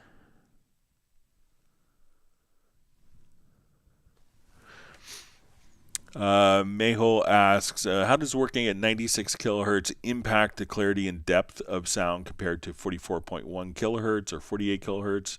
And is the difference truly noticeable on final mixes? So it can make a big difference, but I think it's really depending upon the source material. So if you're recording the Sex Pistols or Black Flag or a hardcore hip-hop thing, you may not notice the difference. If you were doing a classical recording, maybe like a squeaky clean country or Americana, so if you're Alison Krauss, those little subtleties that are part of the musical experience, you could notice those. I would say that, if your project doesn't sound good, it's not the sample rate isn't the issue. As a rule of thumb, I remember one user earlier in live streams, he was like really wanting to know what Zed uses for his productions, and like the next week his team had reached out for some questions, and he's like, oh, we just do 44.1, we don't worry about it. So I would say that you could have great audio at 44.1 or 48K. If you're working with different really very subtle differences, you might hear at 96K where you're hearing like acoustic guitars and violins and maybe like an upright bass, like pizzicato, like those subtleties of the bow. Those things may come out a little more, and also you have more information for processing with effects as well. So your effects are running at a higher resolution. So it's really, for a lot of stuff, many people I know still work at 44.1 and 48K and do incredibly well and don't worry about 96K. Some people I know, like my friend Gary Pachoza is, and Chuck Ainlay, they're big proponents of, and they do country and Americana music primarily, and they're big proponents of doing everything at 96K.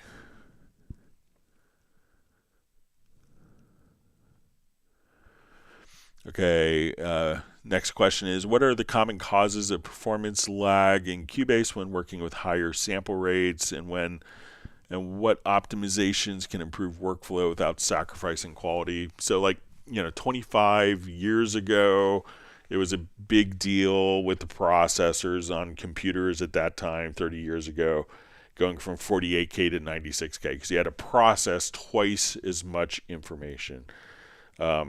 I don't think that's the case unless you have that it's really a huge impact. So, when you're doing mixing and you're applying effects, everything, if you're going from 48K to 96K, it's going to be twice the information. I think unless you're doing huge projects, you're doing huge orchestral mock-ups, that you may not notice that difference on a contemporary computer. But, working at higher sample rates, the plugins have to process twice as much data. So if you're doing an EQ, if you're doing automation, if you're running a reverb, a delay, a filter, that's running on twice as many samples. So it can take twice the power to do that. I think most computers, unless you're doing something super extravagant, can still handle it.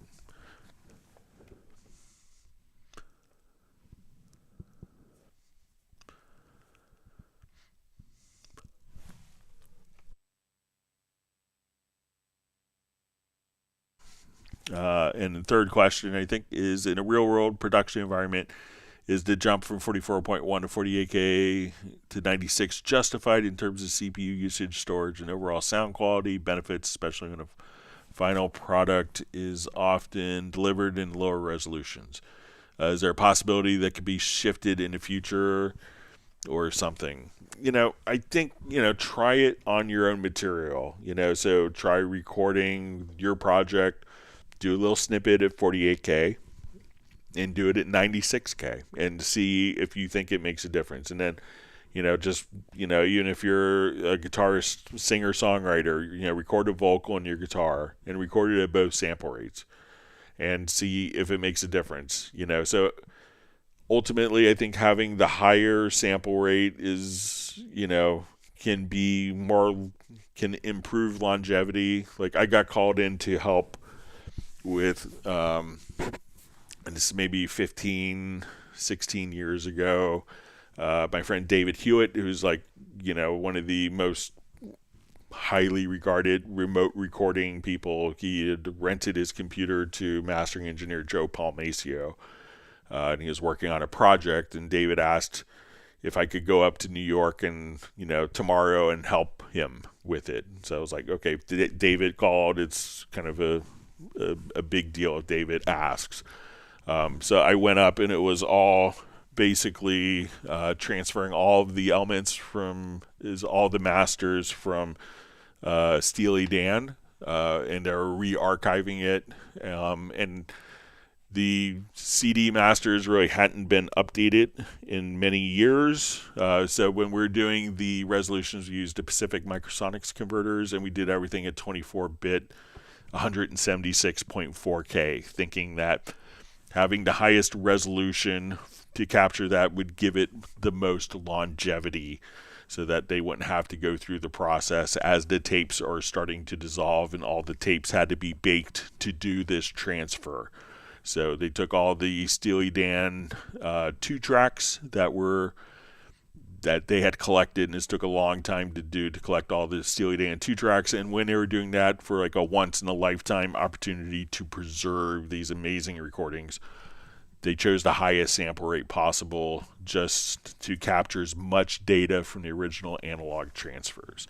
So in that case, I think, doing 176.4, so it's basically 4 times 44.1, was a justified, use of the higher sample rate.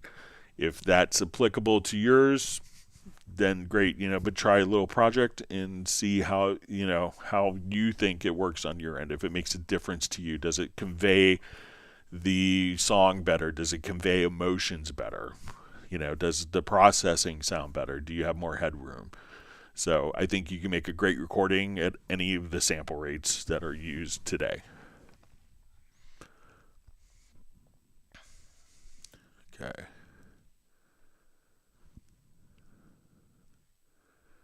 All right, wonderful to see Best Korean Jesus on from San Diego.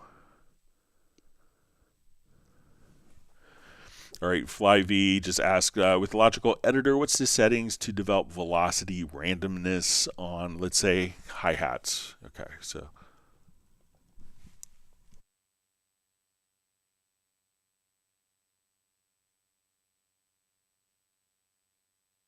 All right, we'll do just a quick new project here.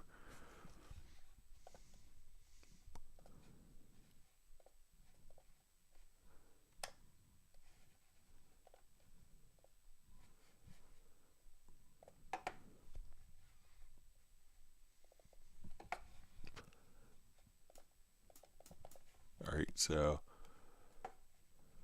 just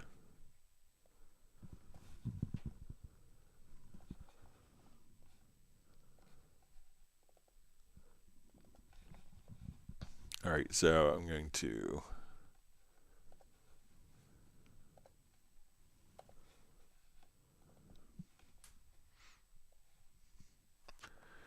okay, so I'll just kind of do super generic drum beat here.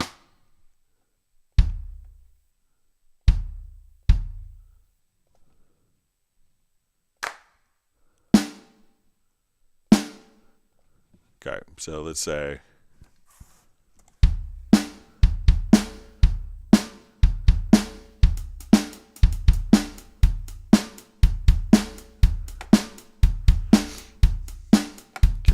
just switch this to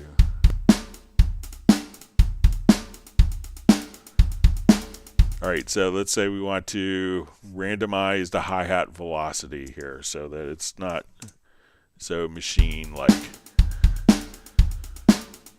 All right, so let's open up the Logical Editor.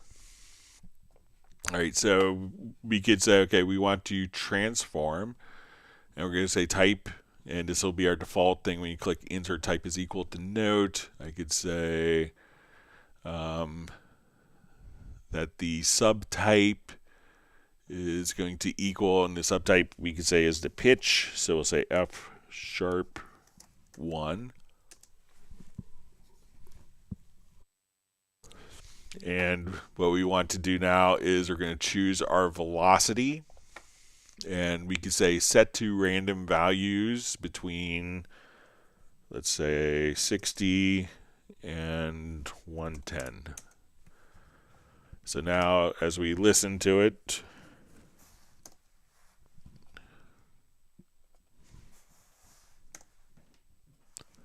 just set my locators correctly.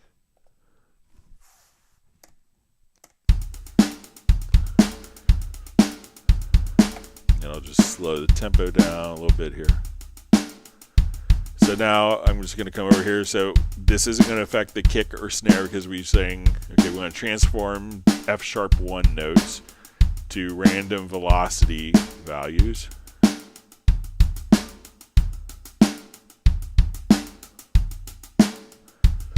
And I could even go a little lower here. So let's say 50.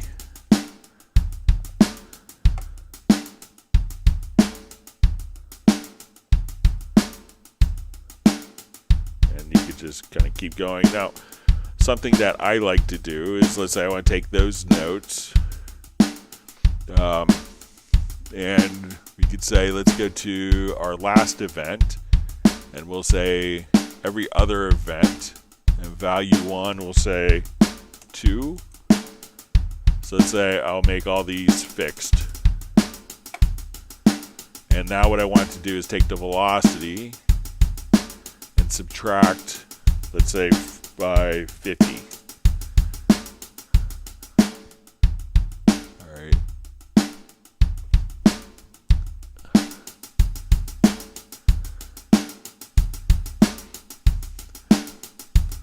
Just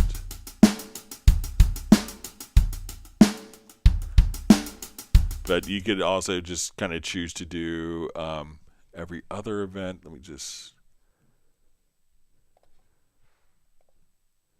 Okay, I'll say event counter 2. So now, this way I could just take the velocities of every other hi-hat. So we went from very machine-like, and now running this, we can say every other F sharp 1, just drop it by 50. And now it's almost like a groove. Just by changing the velocity, it almost changes the whole rhythmic feel. So that's another great thing. But if you want it to be completely random, just say, okay, velocity set to random values between 40 and 110. And now you could just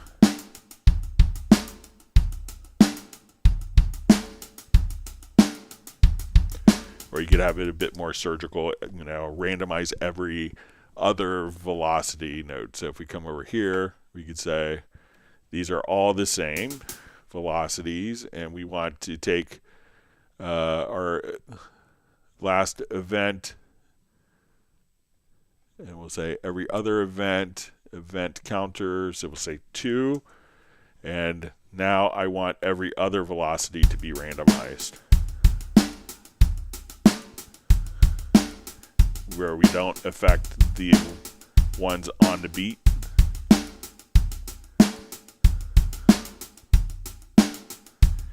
So you can come up with like a bunch of really interesting variations like that. So let me know if that works for you, Vince. All right, we see JVI just saying, evening, Greg. Thanks so much for these hangouts. You're welcome.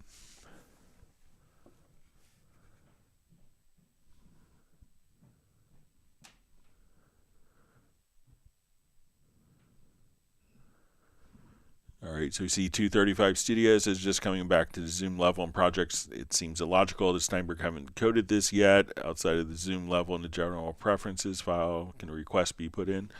So, I'll put a request in, but, realize that some things are going to be global. If you're switching between, if you're working on, multiple projects, you may want the same zoom setting to be consistent when switching from one project in our project to another project as well.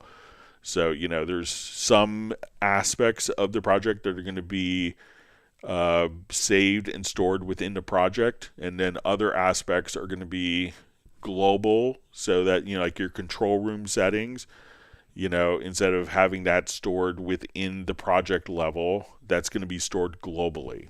So, but try saving the zoom, and you can see that when we did that the zoom levels were preserved. So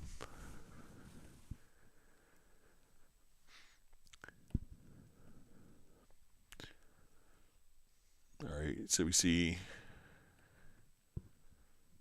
Pablo has joined us. I'm just going to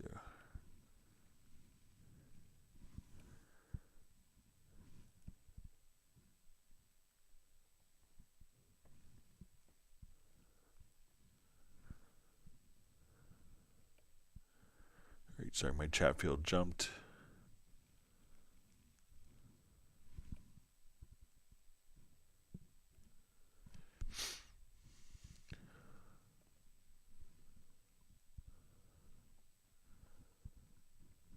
All right, so you see Watch Addict says it might be 8.6, but yeah, it says he has completed projects, so all the individual tracks for editing further. Also, he never rarely updates his Mac. So, if, the projects from 8.5 are still compatible, projects from SX1 in 2002, 2001 will automatically still be able to load into Cubase 14. So we see Steven says, hi Greg, thanks for all you do. Win 10 to Win 11 upgrade. Will Cubase 14 continue to function in libraries like native instruments? So I recently, like over Christmas, took my personal computer, went from Windows 10 to 11. I didn't have to reset anything. I did choose to, because I did a whole new hard drive, I chose to deactivate the license on the old computer, that was on the old hard drive, kind of tagged with the Steinberg licensing. I undid that and reactivated it for my new machine, and everything seemed to work very easily. So native instruments, I think I had to go in and reset the path where all of the samples were. I had to reset that, and I think I had to do it for each of the samples. There may have been an our way. But it's pretty painless to jump from Windows 10 to Windows 11.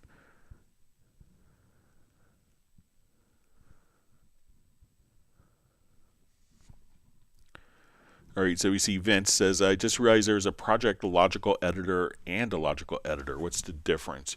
So we could think of the, like as we look at our logical editors. So the first one was logical editor, and this goes back to Atari times, where we say, okay, we set up Boolean conditions. So we say, okay, we want to take all the notes that are F sharp, every other note that's F sharp. So we're going to define our target, and what do we do with criteria that meets that target? So here we're going to randomize. So the logical editor kind of started off as being able to kind of manipulate and edit MIDI information. But then some people were like, oh, I like this kind of Boolean concept where it's like, if this, then that. Very much like a software development mindset. If this happens, then this. If the user does this, then this happens. If this, then that's a term you hear in a lot of discussions with software developers. So but we may want to also apply these different things to to elements beyond MIDI. So we may go to the project logical editor, and maybe I want to apply, I want to take all these tracks that have kick, snare, tom, hat, cymbal, ride, and I want those all to be a certain color. So if the tracks have this name, I want it to be this color. I want to take automation and boost it by 1 dB or cut it by 1 dB. I want to be able to name all of the tracks and to append a name to the existing name. So the project logical editor deals, not only with, so it doesn't necessarily process MIDI information. So the logical editor is from MIDI, and the project logical editor is going to allow you to work with different types. Like I want to select my events, I want to change the position, I want to do naming, I want to turn on musical mode for all the events, I want to turn on solo or record enable or monitor for selected events. So we could think of it as being the same concept, but being able to manipulate different types of data at the project level as opposed to modifying MIDI information and MIDI notes and data.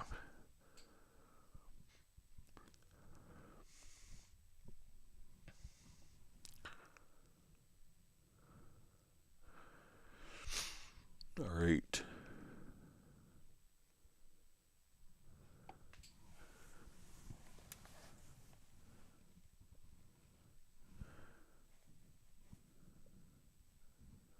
Okay, so we see 235 Studios. It says for the guys talking about 96K, Nyquist determined that in order to capture 20,000 hertz, we would need to sample at a rate twice that. 44.1 does that, so that's true. But there's also overtone series of what's going on as well that go beyond 20K. We may not be able to hear it, but all right. So DL White says, "Hi Greg, I'm hearing my UR44 input through left speaker regardless of channel monitor on off. I can't use the UR44 DSP mix app. No device found since Cubase 14 update. UR44 with C14 with Cubase 14." Okay, so I'm not sure if it's UR44 or UR44C, but so I have a UR24 is what I use as my interface. So one of the things is, make sure that, and you'll probably see, where we could say, okay, I want to, if when you come over here, you may see some additional settings. So let's say if you go to your studio setup, here you can probably see some settings for your UR. So make sure that you're seeing it there. Also, when you're doing it, is make sure that you go to your system setup here and select the interface. And a lot of times you may not see the controls to access the DSP until direct monitoring is enabled. So if I go to add an audio track here, so let's say my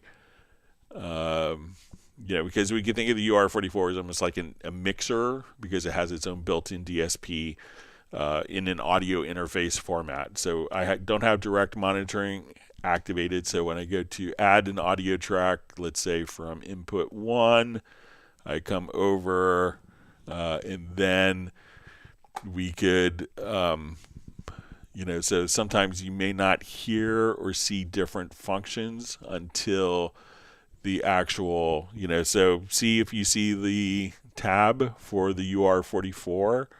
And again, I'm not sure if it's a 44C or 44, but there's also like an extension that is installed in addition to the driver that gives you this special kind of hookup with the UR24 and with the UR interfaces so that you could control the DSP there. But one thing to check always is just to make sure that when you get to your studio setup, if stuff isn't kind of working as expected, try to activate direct monitoring if you don't have that on.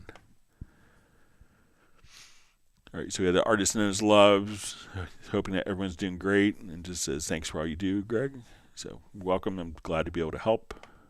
All right, so 235 Studios says, with regard to bit depth, 24-bit is preferable to 16-bit since it allows for more volume gradient. 32-bit doesn't contain any musical information but data instead. So it could depend on your hardware. So like when the AXR interfaces came out like 7 or 8 years ago and the URC interfaces, those interfaces actually do have 32-bit integer converters. So a lot of audio interfaces have 24-bit converters.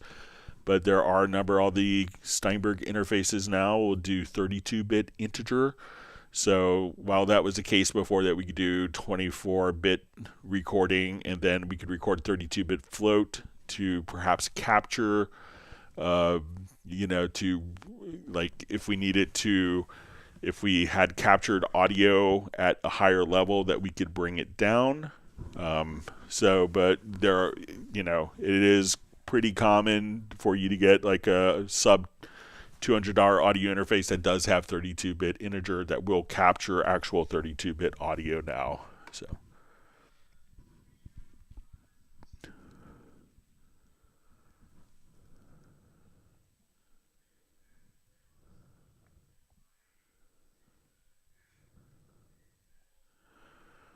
All right, so let's see plastic people records. If I set a song structure, if I have bars and beats, 16-bar verse, 16-bar chorus, I lay down a synth on both parts, and then free play a drum beat, mix down, import audio, and tempo detect the audio file. It will tempo detect, it will tempo fluctuate on tempo detect. So, it depends on, so let's say if I just come over here, just add.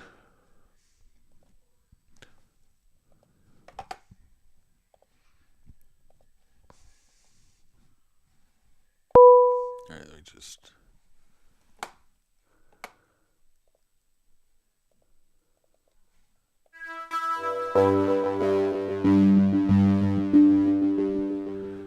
All right, so let me just add a chord track here.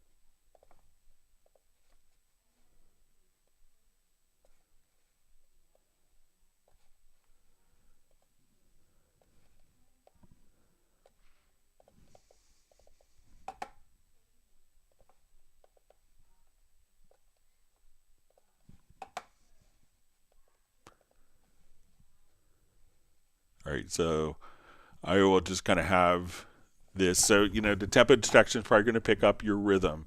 So let's say I want to have this, we have like this going on.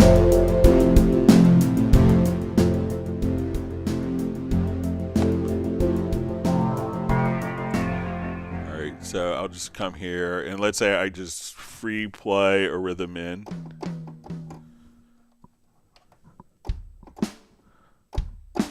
All right, so I'll just come here.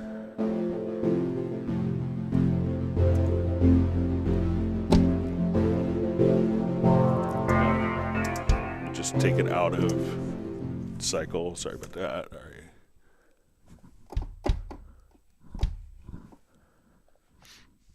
All right, so I'll just kind of come over here and.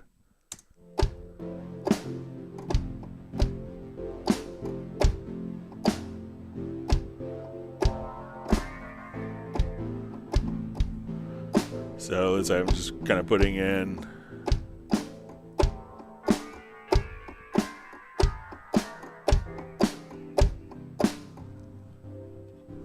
All right, so let's say, sorry, I'll just hit record this time. That would help.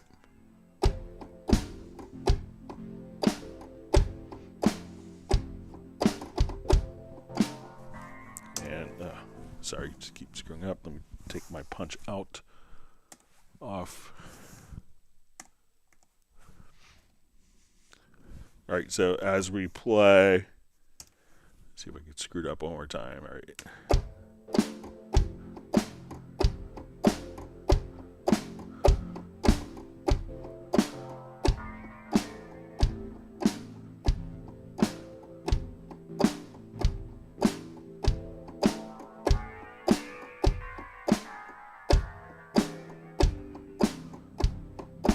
So I'm just freely playing in my drums. So let's say we have our 8 bars, 8 bars.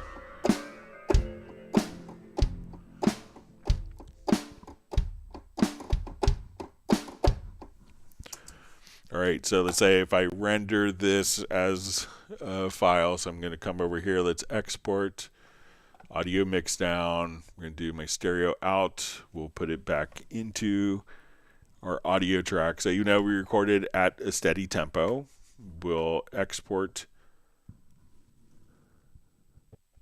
the audio. Let me just not set the range. Sorry about that.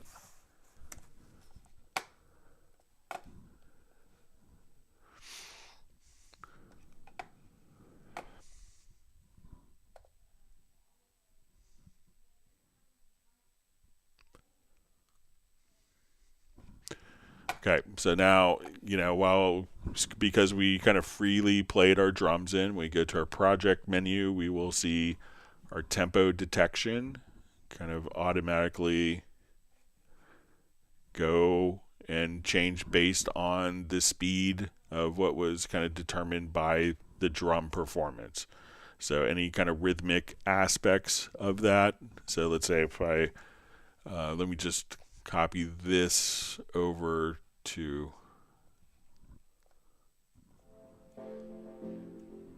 just select all, and we'll drag this to our pad shop, and let me export again, including the synth.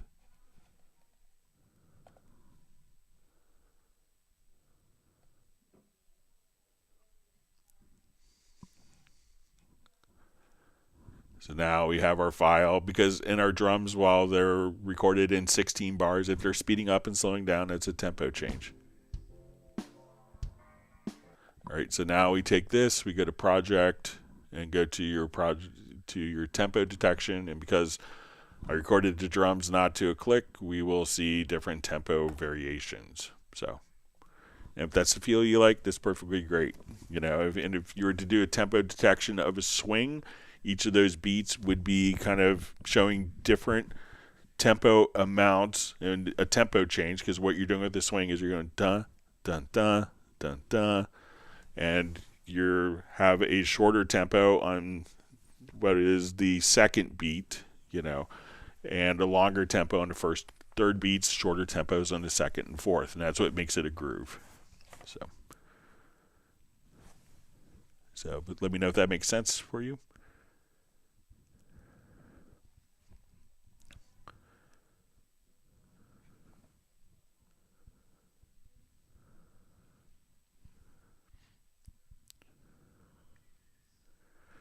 All right, so we have Roland stuff checking in from the south coast of England in Sussex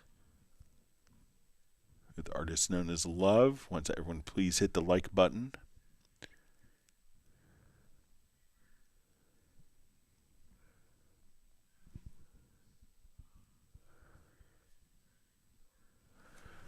All right, Hood Boy Terry just says, if I add Melodyne in my extension, how can I activate it to make it work? So I don't have Melodyne, but I'll show you the process.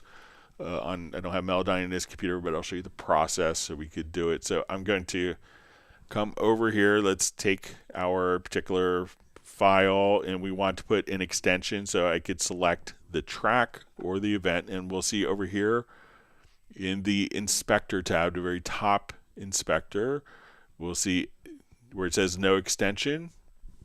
So if I wanted to do this with spectral layers, so now when I double click on the audio event here, this is going to open up Melodyne in the lower zone. We could have it in a standalone window. If we click on the little arrow, we could go back. So just kind of clicking on this arrow to open into a separate window or into its window here, and then you would see kind of the Melodyne interface directly here in lieu of the sample editor. Once we remove the extension, so we can say, okay, no extension, and now when I double click on the event, we go to the Cubase sample editor.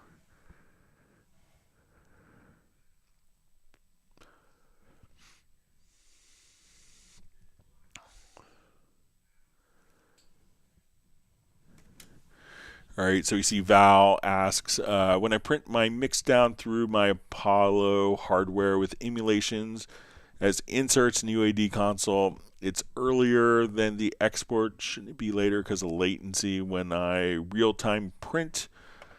It could be that it's, it could be how it's handling the onboard DSP. And when you combine that with the onboard DSP, if you're running it through the processing of kind of like a loopback functionality, and that coupled with the plugins that are probably causing, some form of latency during the actual mix down process. The software plugins will impose latency, so that could be causing why it's getting printed earlier.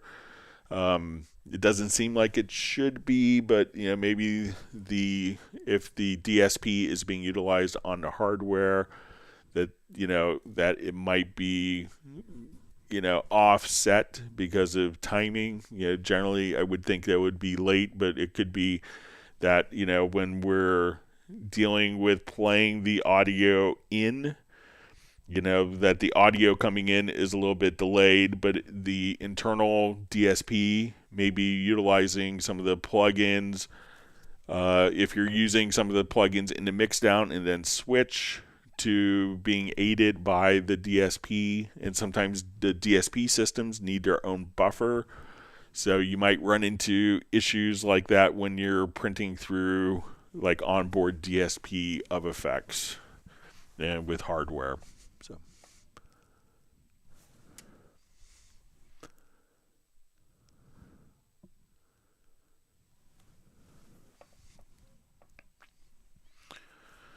all right, Watch Addicts 12. This is with the Cubase 8.5 projects in 13. It says, one note, Greg, we know if he's running Cubase 13 on his old Mac, his Mac has to be running Monterey, and it will die there.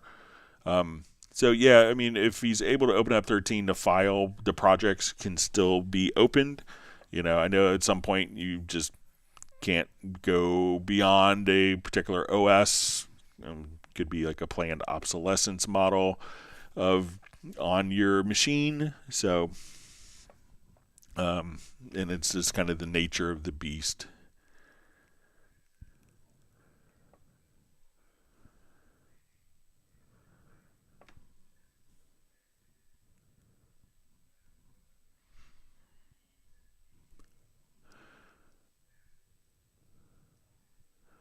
All right, so we see Alexa O says, what's the easiest way to make a click track?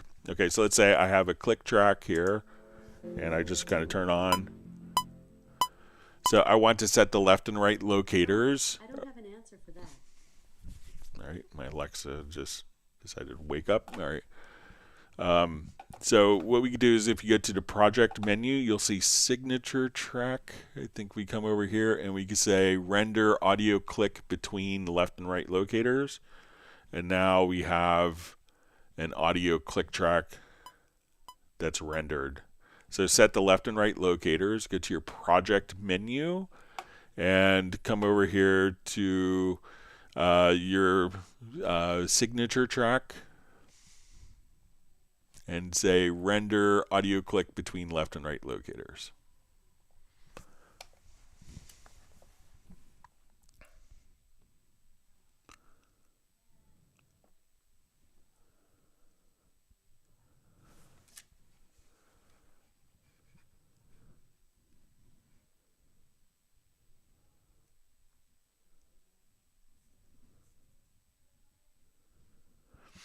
All right, so we see from 235 Studios, what's the point of sampling at 96K if you can't hear beyond 20 hertz, 20K?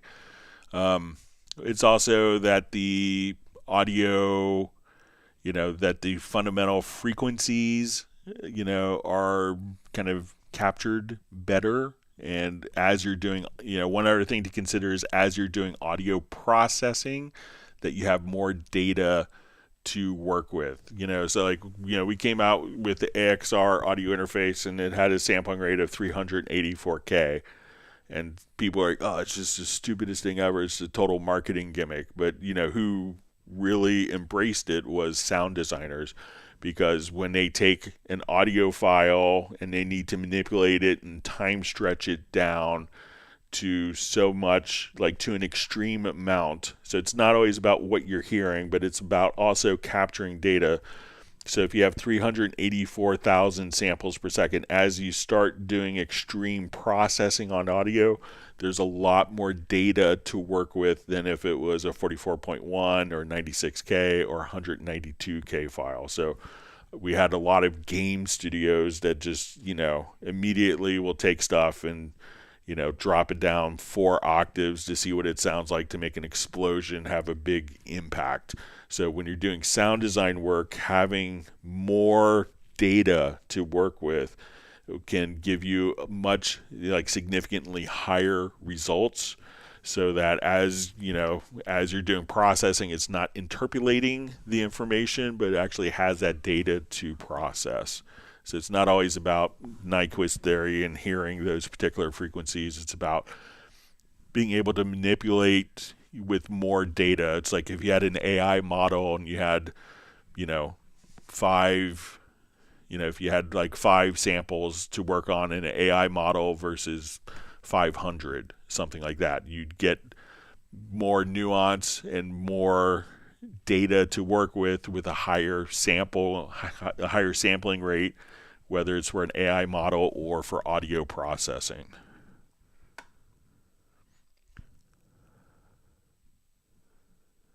All right, wonderful to see Gareth on from Bilbao, Spain.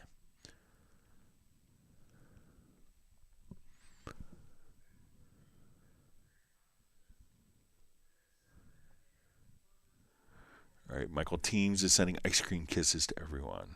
So maybe Gareth will have to come up with ice cream flavors in Michael's absence.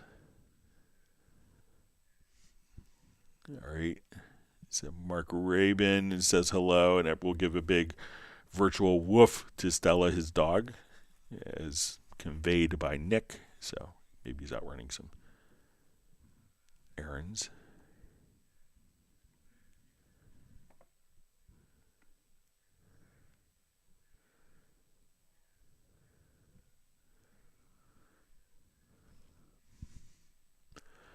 All right, Plastic People Records.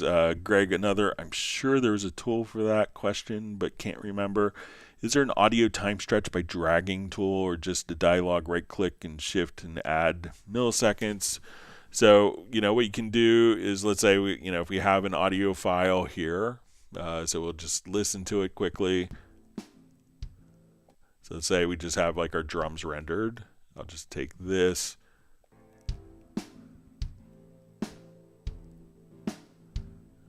All right, so say we have this. So if we go to the object selection tool, has 3 different modes. So here we can say sizing applies time stretch. So now when I size and we listen to it, this would be significantly faster. So now as we just kind of drag the edge once we're in this mode, and you could switch between the modes just by hitting the number 1, and we see it turn into like the little clock. And you can see the description below. Now I could just kind of drag it out to stretch it slower, or drag it in to make it faster. So, and then hit 1 again, and you could be in normal sizing mode, so that we could just kind of hide different parts of the file if we wanted to. So we could just do it like that. Or if we wanted to take the end and move the end and let the, this is called sizing moves contents. So we could just kind of do that, or hit it again where we see the clock, and that will do sizing applies time stretch. So hit 1 twice and then grab the bottom event handles.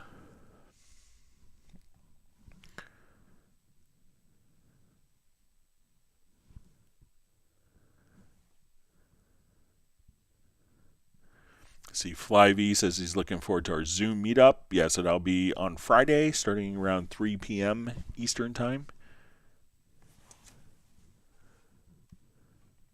Looking forward to seeing everyone else on.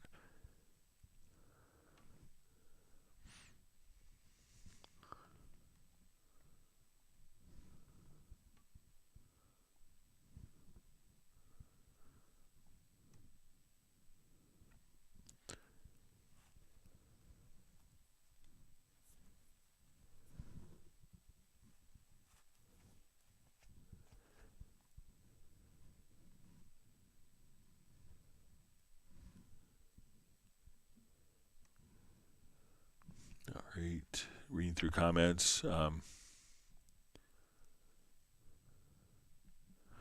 right, so we see 808 King says, gee, how do I get the cursor to come back to start position after playing? I need to restart every time. Thanks. All right, so let's say if we have an event here, here, and here. So as we do this, if we go to your transport menu, there's a start mode, and you could just say return to start position on stop. So let's say if I come here, now when I start here, let's play. So now when I hit the space bar, let me see if I turn that off by accident. So we want to just enable return to start position on stop. So now when I hit stop, it'll go right back to where it was. And now if we wanted to toggle that, we could just, again, transport, start mode, and then you could just turn on return to start position on stop. Let me know if that helps you, 808 King.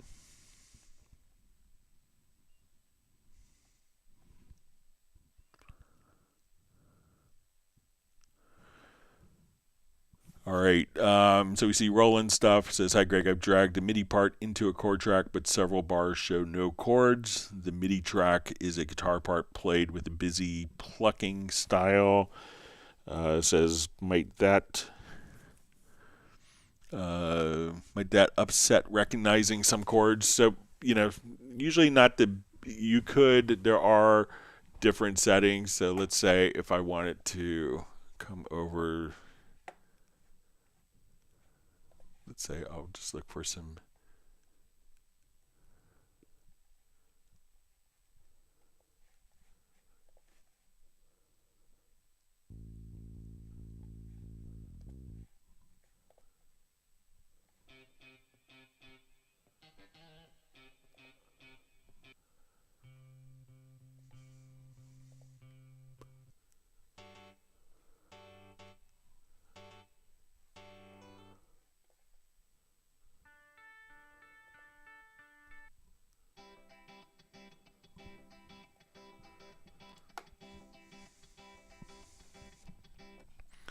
All right, so let's say now a lot of times what you may run into, especially with like heavy metal stuff, is power chords. So let's say if we wanted to do a quick chord track, I think we have a chord track here. So I'm going to drag this down. So one of the things that you could do is ignore notes shorter than. So you can make sure that this isn't set. You could also choose to detect arpeggios, include tension. So there are some additional settings here, but make sure that you don't have this like ignore chords shorter than like a quarter note. So if you're doing like 16th note chords or something like that, it might not catch it. So you can probably set those to 0. So probably not the most interesting example harmonically. Let me just.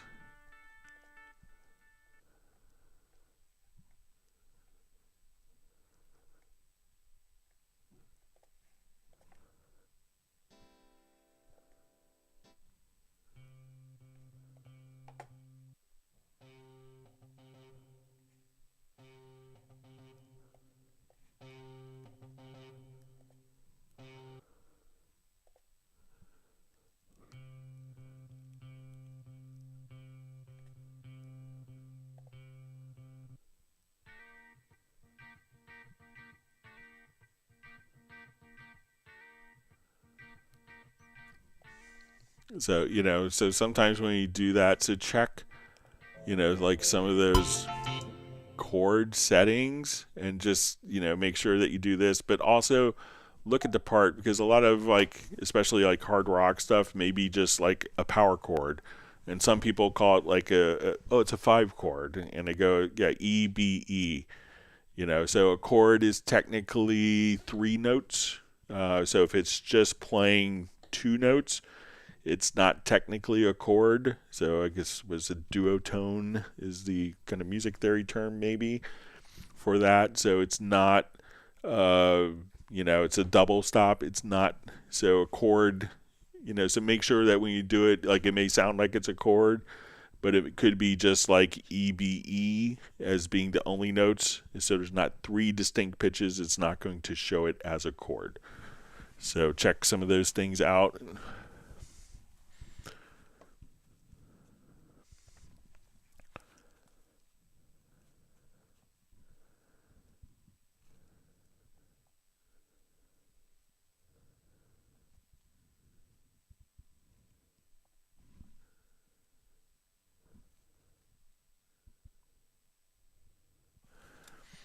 Okay, Gareth asks, can I combine a bunch of MIDI events to one part and then edit them in the MIDI editor as though they were one part without gluing all of the events together? Okay, so let's see.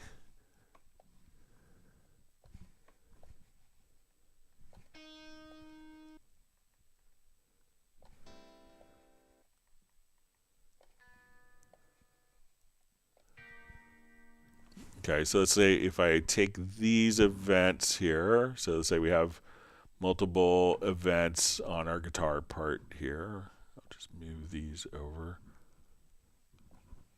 All right, let's see if we group them together. So I hit Control or Command plus G. And now when we edit,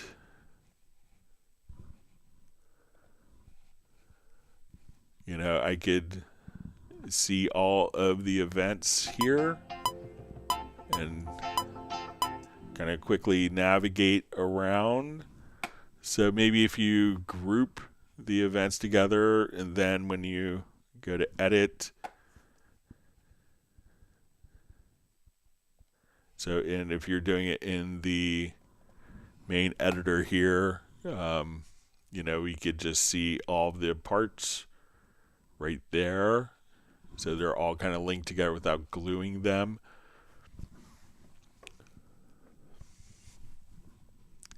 And then we could say all parts on active track here. So let's say I want to sync these. So even in the lower zone editor, like now, like when we come over here, we could just see all of the parts like so. But you could also adjust. If you see these 3 little, almost looks like 3 pieces of paper stacked together, you could say all parts on active tracks. So try, grouping tracks together and see if that helps you, Gareth.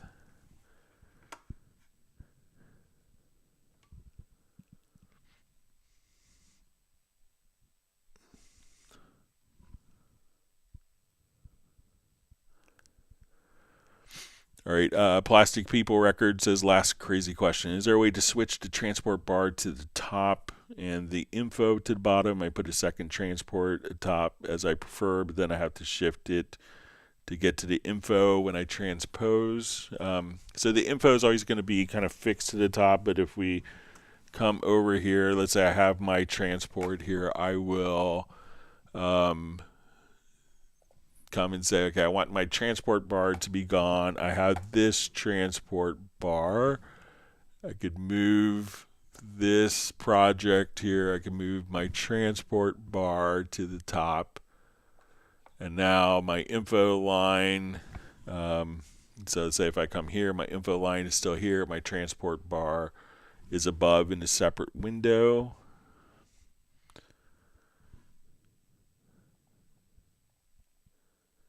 It says then you have to shift it to get to the info where transpose is. So, I'm not sure if you need to shift here, but if we wanted to transpose the events, we could do it like that and still have the transport at the top. So let me know if that works, because it seems like when you say switch the transport, so I put the second transport up as I prefer, but then I have to shift it to get to the info. So if you want that, there's also, if we come over, we could have the transport controls just at the top. So you could have like the main transport here in addition if you need to see that. But if you hit F2, that could open up the standalone transport panel.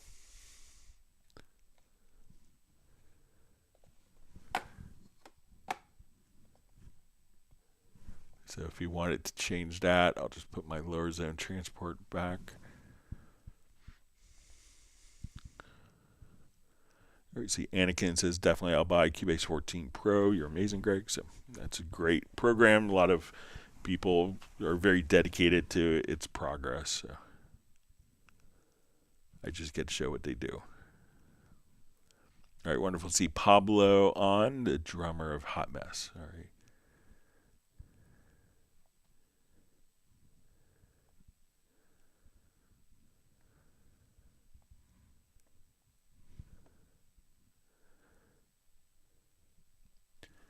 Yeah, so we see Watch Addict said, oh wow, the Steely Dan work. Congrats to you, Greg. Lately I've been obsessed with Walter's last works, The Ghost of Hypnus, and etc. So yeah, it was a lot of fun being involved with that. That was a day at work that didn't suck. So and we're kind of at Sony mastering, and it was like a really kind of hush quiet thing because everyone in the facility would want to go and hang out. So you could tell like towards the end of the day, word was getting out and people were just kind of sneaking in. So if you go to my Facebook page, you could actually see like Steely Dan Asia, the original master recording of it. Got a couple pictures of it.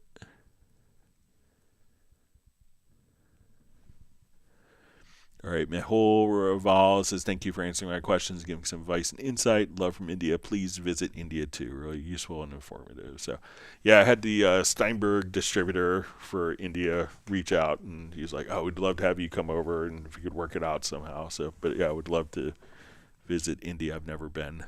So.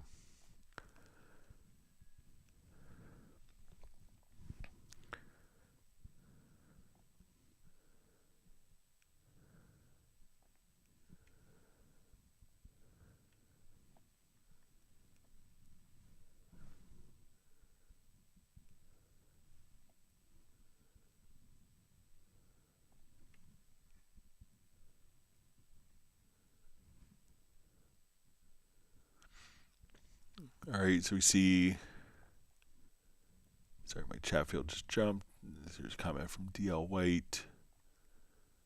Let me see if I can find it.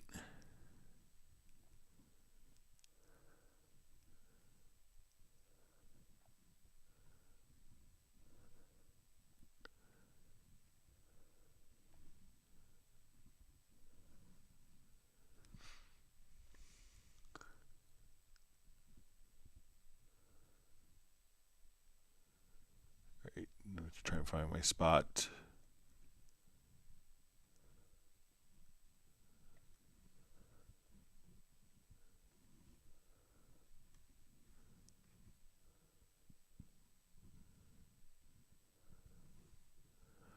All right, so we see DL White says, for FYI, just notice he used the brush to distribute 16th notes. Friday, you were answering my question on that, but you're in a MIDI editor and drum editor. It didn't work. That might be the difference. All right, yeah, so I was going to cover this later. I figured out what I was doing wrong with that. So let's say if I have a MIDI note, what I had that was wrong was when we come over here, let's say my quantized value is set to quarter notes. So what I had turned off was I didn't have snap turned on. So I'm going to come over here. And the question was like how to quickly kind of paint in notes with different rhythmic values. So we could do it easily in the drum editor. But if I wanted to now just grab my paintbrush tool. So we grabbed the paint tool. Now I can just kind of paint in notes. So let's just come over here. So as I go to paint notes in, let's see if it's my length quantized, it's off.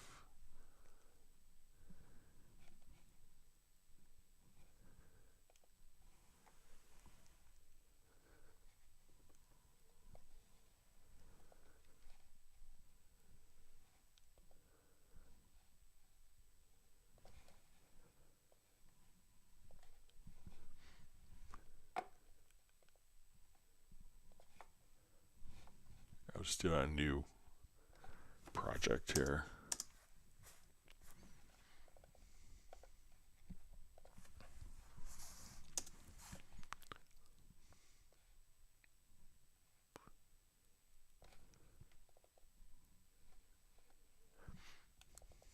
Okay. Let me just mute that. So what I couldn't figure out on Friday was just having the snap enabled. So let's say if I come here and we have our quantize set to eighth notes, and now as I kind of paint across, we could have straight eighth notes. If snap isn't turned on, so if I hit J to turn it off, then it's kind of just freely drawn in. But when snap is enabled, I can now just come over here and say my quantize value is set to eighth notes, and I could drag. Now if I hold down my control key, I could just say, okay, I want only on F sharps. If I switch this to quarter notes with the pencil tool, I can put in quarter notes. Let's put in eighth note triplets. So when I come here, so now we can kind of paint in. I just didn't have the snap turned off on Friday. So if we want to quickly enter notes in at specific rhythmic values, you kind of set it with your quantize. So say, okay, now I want to put in 16th notes on, let's say, a hi-hat. I could just drag, and if you hold down the shift key, now I can't change the actual, when I start writing, I can't change the pitch up or down. It's going to be just by holding down the control or the command key, it'll be fixed on that particular pitch. And let's say now I want, quarter notes on, my kick and snare here. So let's say I just want to put in 4 quarter notes. I want to take, these quarter notes here. And so again, with that, you could use the paint tool. So I was kind of right. I just didn't have the snap turned on. Once you have that snap turned on, now it can just automatically paint in using the different rhythmic values as set by the quantize amount. So now if I want to put in 16th note triplets above there, or 8th note triplets, or dotted 8th,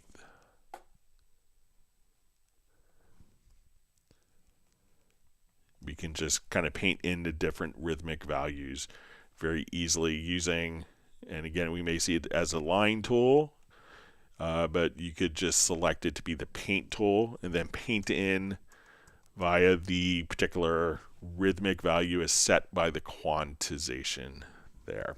So sorry for my brain cramp. All right, so we see from Moko's Beats, hello my leaders. I'm new here, so welcome to the live stream. So I don't think anyone's a leader, but we're all just here helping each other out on our Cubase journey. Thanks for joining us today. And it says Moko's Beats. Okay, but I'm new to Cubase, been using FL Studio. Well, welcome to your graduation into Cubase. And we're here to answer any questions that you have.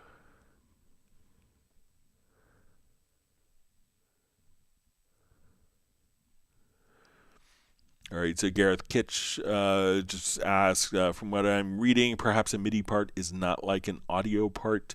So audio parts, when we, the difference between, there's really not a lot of consequences of taking a MIDI part and gluing it together. So when I come here, if I have a MIDI event,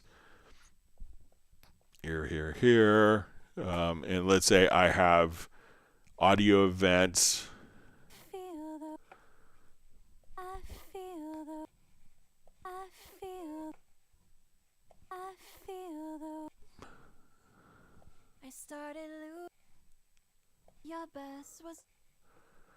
All right, so now when I come over here, we have audio events. I'll just move all these a little closer.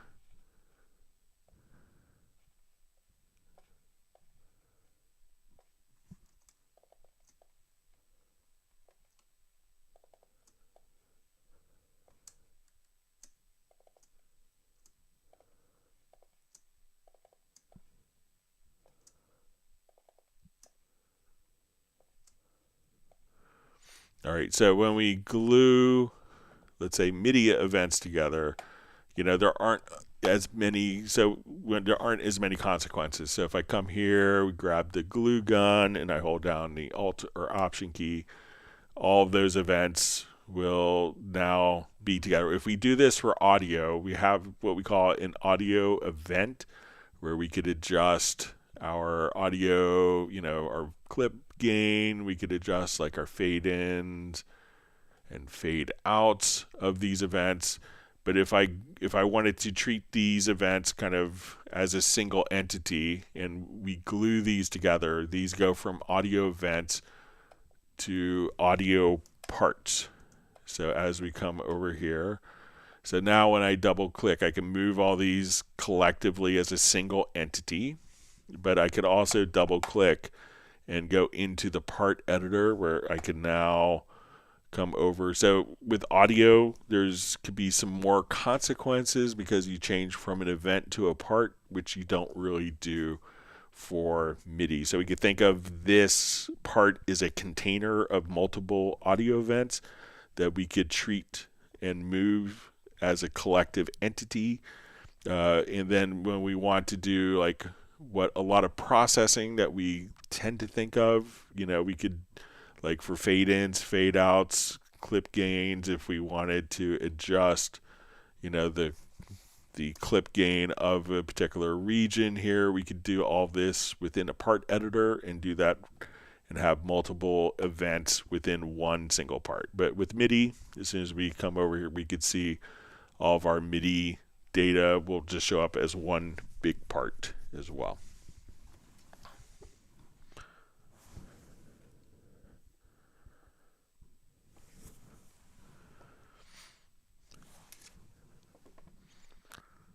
All right.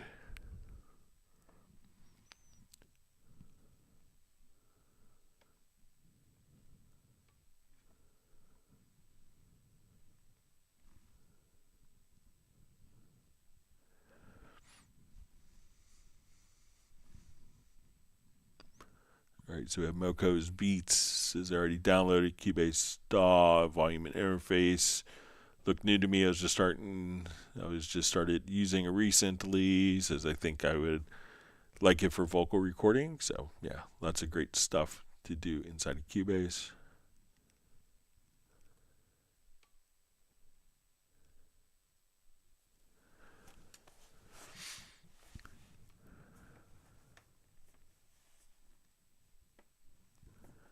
All right, so we see from DL White says update on his UR44 question earlier. Just some further clarification, so thank you for that. Says I tried direct monitoring on and off. The problem is I can hear input in left speaker in addition to the track monitoring in left and right. For some reason I can't stop the input from the left speaker. Thanks for your patience. It's a new issue. So says I can't use the UR44 mix app for some reason. UR44 is available in Cubase as normal. So generally, I'm not sure if you're aware of this or not, but the UR44 app is run kind of separately of Cubase. With that, so let's say if I go to my URC.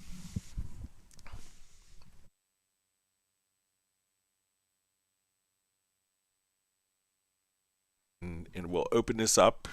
So let's say we kind of just, so we see our UR44C. Try coming over here if you could open up the app at all, and it might be while Cubase is not open. And just see if you go to the initial data, like initialized data, if that does the trick for you there.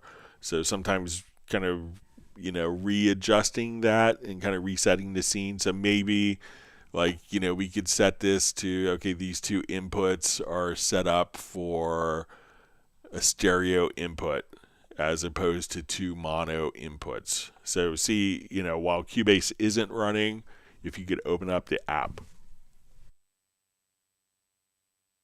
and just make your adjustments there. And sometimes reinstalling the app and its and the the extension will kind of bring it back for you.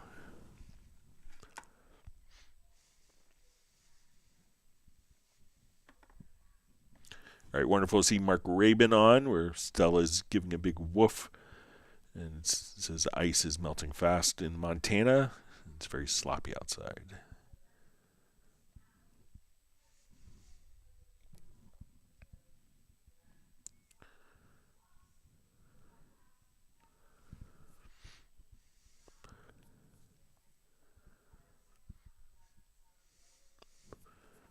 All right, we see from Plastic People Records, this is with kind of the adding the free drums in the existing song structures. Is perfect, Greg.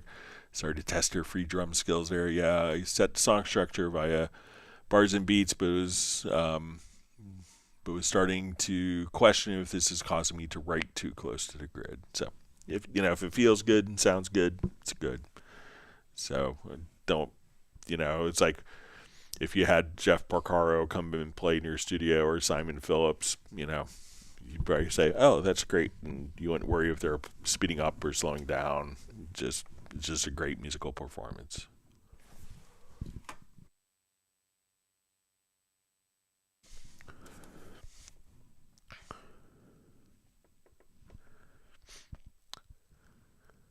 All right, so we see Fly V says he's far behind live, but I got the velocity variations in my project editor now. Thanks, it works gay. So that's great. Yeah, once you kind of get into like the logical editor and making macros, that's when you kind of get into powered Cubase usage. But it's amazingly powerful. And when you see like composers that have like big, huge touch screens, a lot of it are just triggering pre-configured logical editor presets for stuff like that.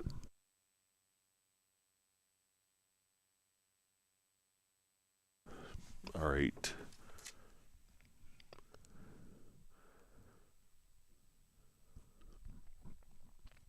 All right, we see Tiago joining us from Brazil.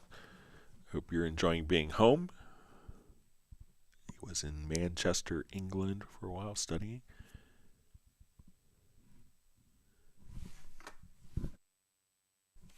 All right, we see Gerald Ely, just says, didn't know about the 384K and sound manipulation. And both Gerald and JVI are giving a big woof to Mark Rabin's dog Stella.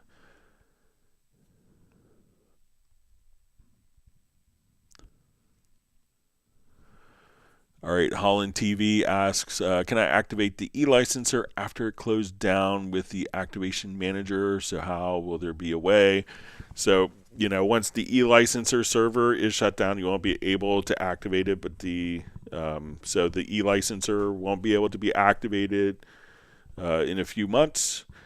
So you won't be able to do it. That server is going to be shut down. So that's why they gave kind of 2.5 years notice that this is happening. But any of your programs on Steinberg licensing can still be activated.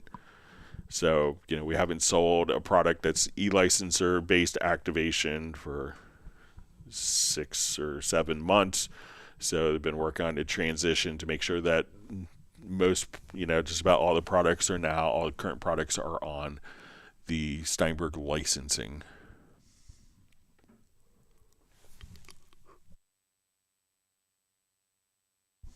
All right, we see Jazz Dude shared a video of a sound designer and why he uses high-res audio to record. All right, you see Plastic People Records. It says, thanks, that's where the time stretch tool is hiding. Thanks, Greg.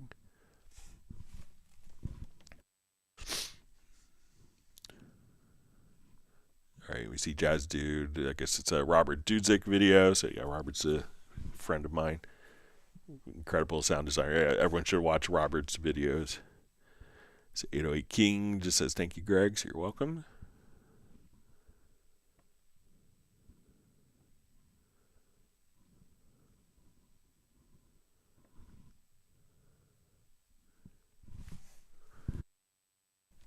All right, so we see Plastic People Records asks, if I have a marker track for labels but want to kind of temporarily disable it, When I click back on transport, it ignores markers as possible. So, all right, so let's take a look. I think what we could do is you could have up to 10 marker tracks. So let's add a marker track. We'll add 2 marker tracks. Okay, so let's say 1. We have our markers.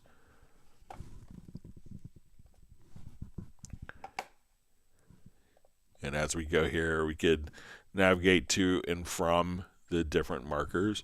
Now we see that this marker track is activated because it has a little orange behind the check mark. Now if I activate a blank marker track, it will ignore the existing markers and we could freely move around. So you could just simply activate a marker track that doesn't have markers, and then this marker track will be ignored until you actually make it the active marker track.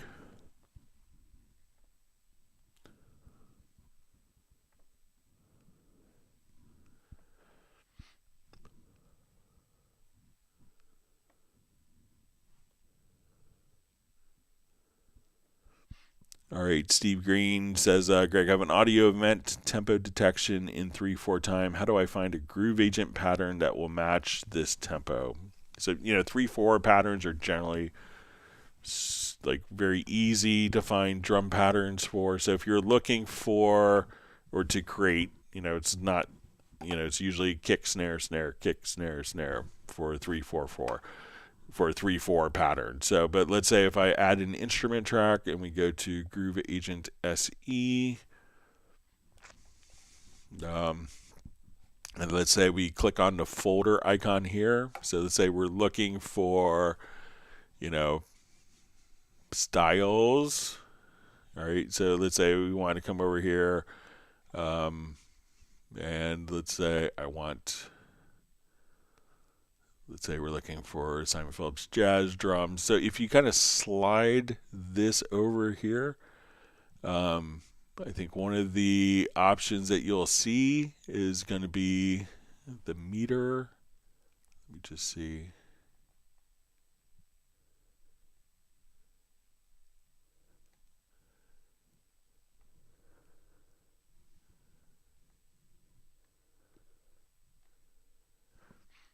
All right, so let's click here on the little settings cogwheel. We'll see musical, and let's just see if we come here, signature. Okay, so now I can see the signature of all of my drum patterns here. So I can say, okay, we want to find a 3/4 pattern. So you could just by clicking on the signature or clicking on the settings icon and going to the musical context, you could actually search for all of your drum sets. So we'll come here and you could look for all drum sets based upon their keys on their time signature right here.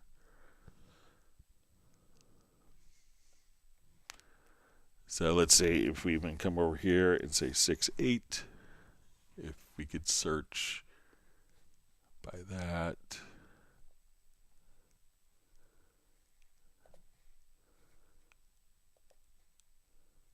So I just click on the settings here and I can say, okay, let's look at 3/4 patterns.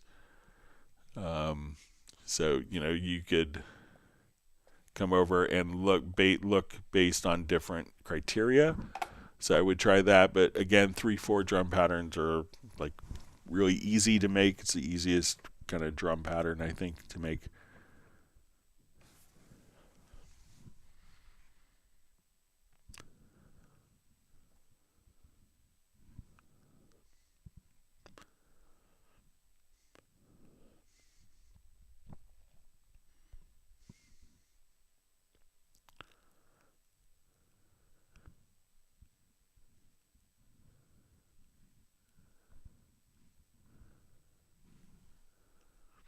All right, sorry, my chat field just jumped.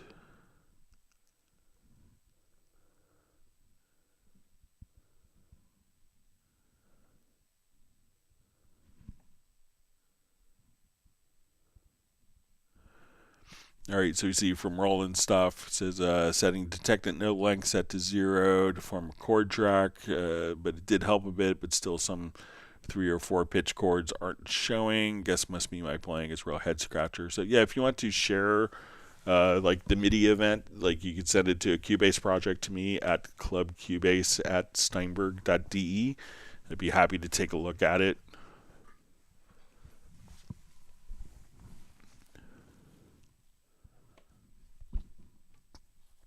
Let's see, Gareth is saying that Pablo plays a triangle and a parallelogram, so that's good. He's that great.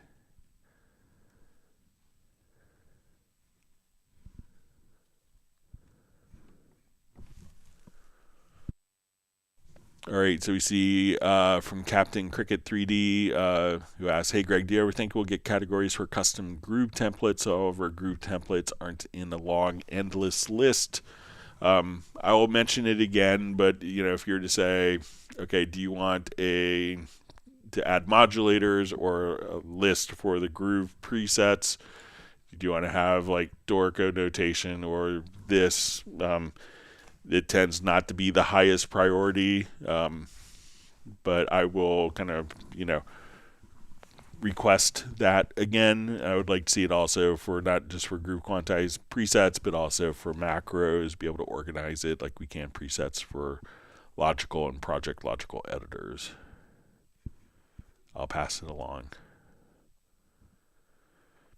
All right, so we see Pablo's having pan pizza time.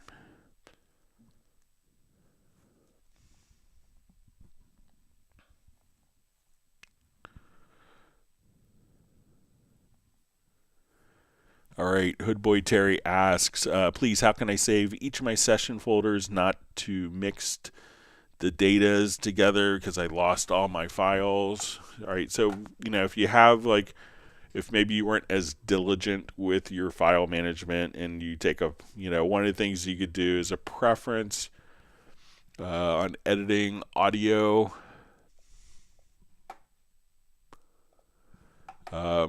To when you copy files into the project, that it automatically goes into the project folder. So you copy the files to the project folder, so that helps a lot. But if you're at the end, what you could do is just simply come over to your file menu and choose backup project. And when you backup project, it's going to prompt you to create a new folder. We're going to create that folder. At that point, it's going to copy all the files if they're in different locations, and it's going to place it into your newly defined folder. So if you, I helped one kind of famous R&B producer add 3 or 4 albums from different clients, and they're all in the same audio folder, and they just named it bass or guitar or loop. And they had, loop 7,421, and then it would erase it, and then loop 700,421 got re-recorded because that was the last name of the loop, but it was the same name from a different project. So when you run into scenarios like that, I always recommend, if you want to just get all of the audio files into your folder, you could go to Media and then use the Prepare Archive. And that will move all of the files that are outside of the project folder into the project folder. But just to keep everything super clean is just choose a backup project, choose a new folder, and then you'll come over here, you'll be prompted, do you want to minimize the audio files? So let's say you had a 2-minute recording that you used 10 seconds of. Do you need the other 1 minute and 50 seconds you didn't use? So you could exclude that. Do you want to make all the offline processing histories permanent? Do you want to remove unused files? Do you want to include the mix down or backup or the video files? So all these things you could come over here and just kind of check. So I would, investigate the backup project, and then that way you have kind of a safe folder in a different location that is the archive of all the different elements of your project that you need to use.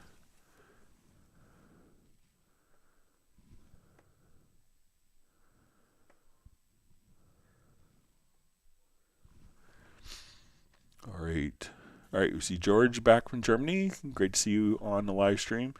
He just says, his question is, I'm currently trying to comp various takes of guitar solo. I have 10 different tracks. How can I put them into one track so that I can use the comp feature?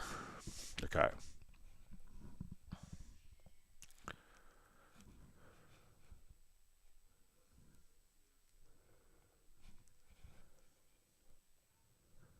All right, let me just...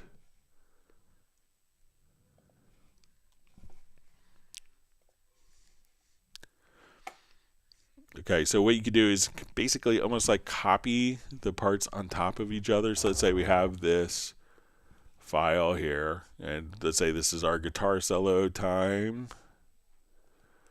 Okay, we're here, and then I want to take another take, and we could just copy it like right on top.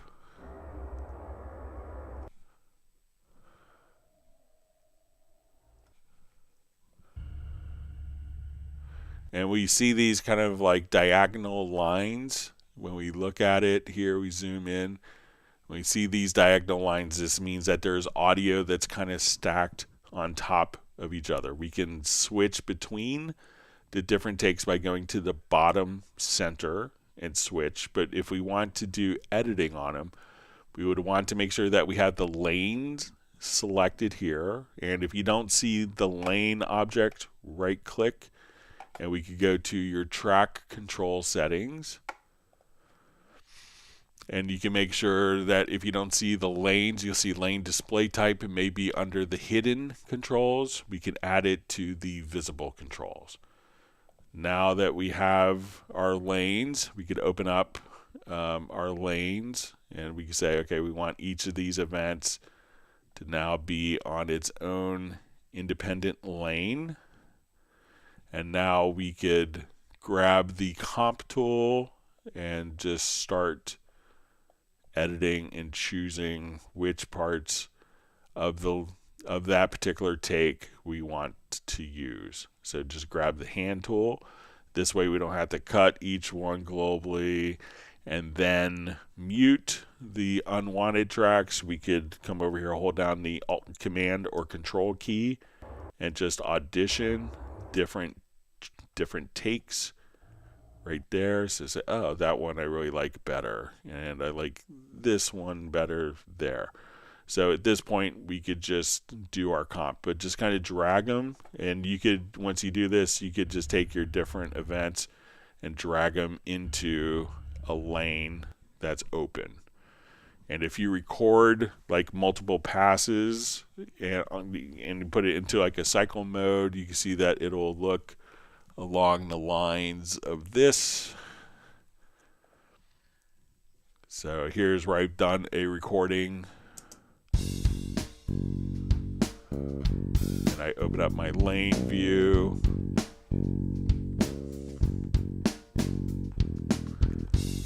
So if I want to come over here, I can just grab my hand tool and say, okay, I like this part at the end.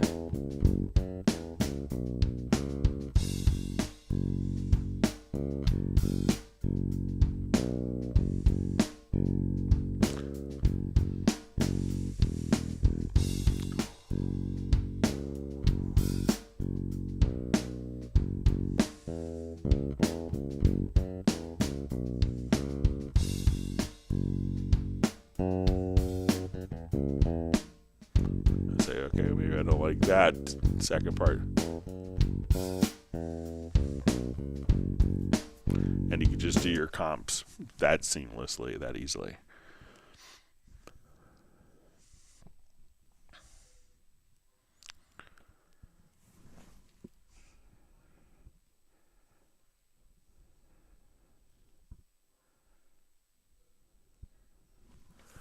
All right, so we see from DJ Ride, is there a way of color coding a channel based on the name? Example, if the channel had the word bass, it will automatically turn blue for Cubase 14. So yeah, we could use, so let's say this channel here is called bass. So if we want to colorize tracks by their name, we would use the Project Logical Editor. So here we would say, okay, I want to transform an event So we were going to say our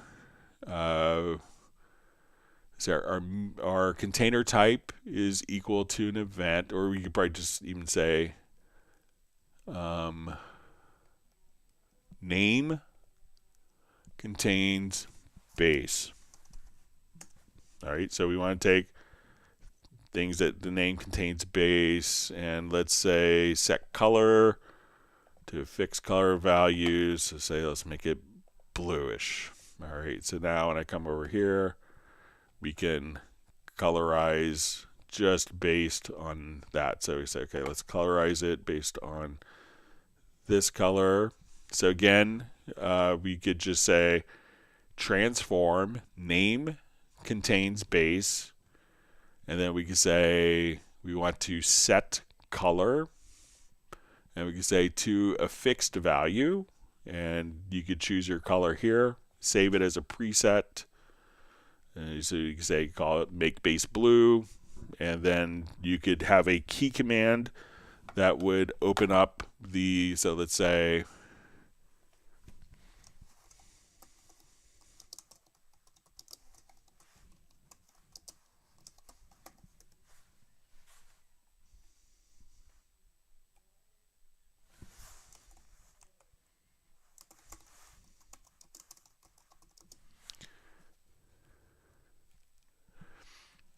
so if we want to, let me just copy that.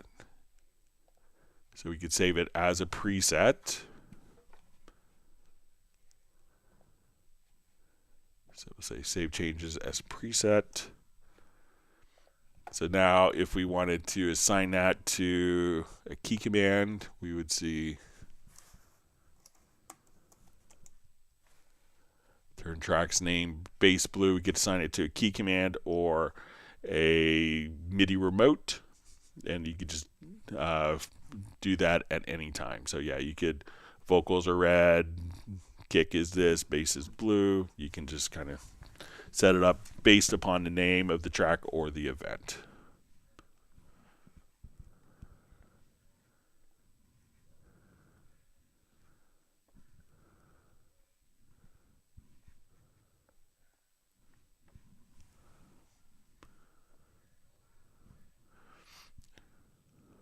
All right, chat field jumped on me. Let me just.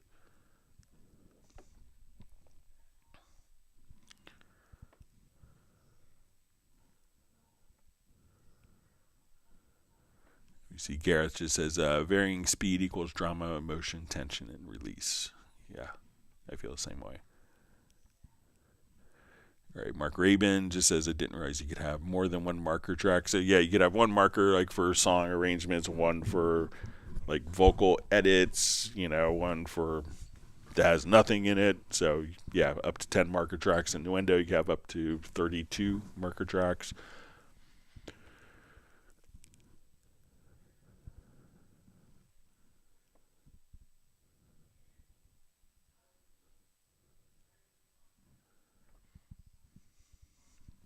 All right, we see Gareth is stepping out for dinner. Have a wonderful dinner, Gareth. Thanks for joining us. Gerald Ely says signature search in Groove Agent tip of the day. All right, Gareth says remember to group that like. All right, DJ Ride just says, how do you search for arpeggio sounds in Hallion 7? So I'm not sure if there's like a specific criteria because every sound could have arpeggios. So let's just see if we can take a look.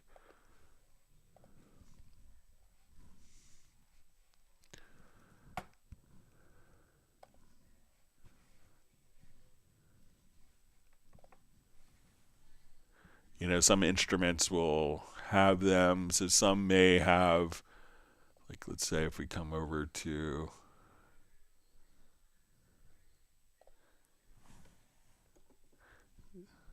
so I'm not sure if there is like a criteria for, you know, because every, let's see if we look under the,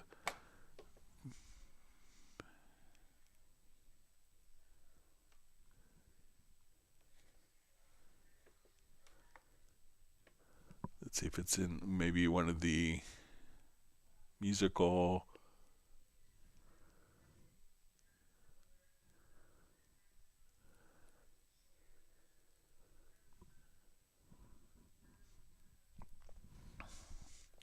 So I don't think it's set up currently as, let's see if we,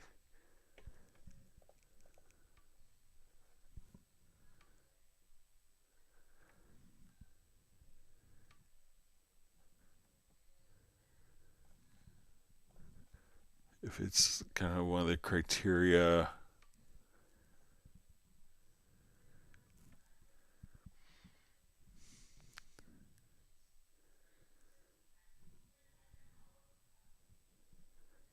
Yeah, because I think, you know, everything can have an arpeggiator as part of the instrument.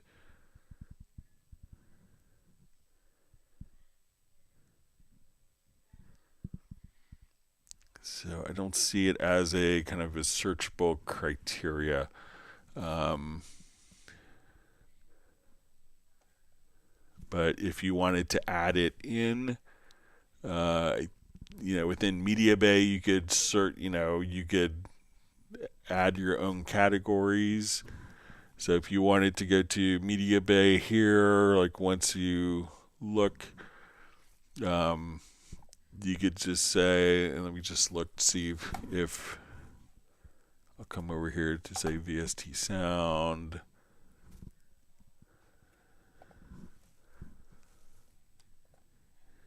And let's see if arpeggio is one of the presets here.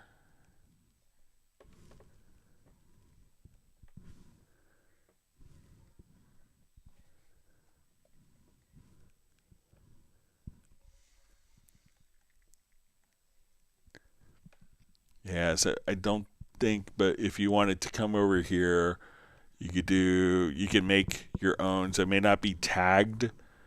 So we could just say, okay, I want to do text, and we want it to be,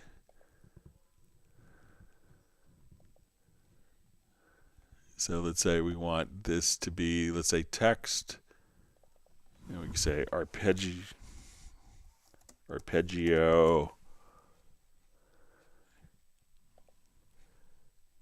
and now when we come over, you could choose whether it is an arpeggio. So you could add it as a field and search for it, but I don't think there's a search criteria field for if the preset has arpeggio or not. Oh, I could do some more reading up on it just to make sure, but any of the sounds you could add the arpeggio to.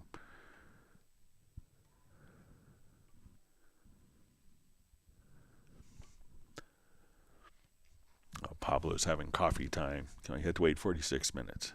All right.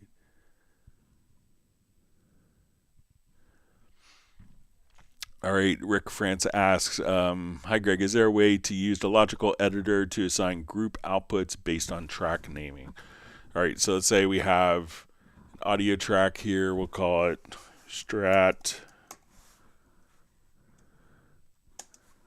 Let's say Les Paul.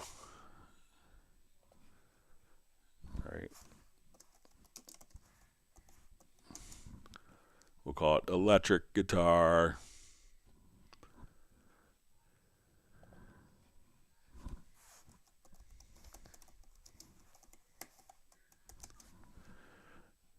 And let's add one telly.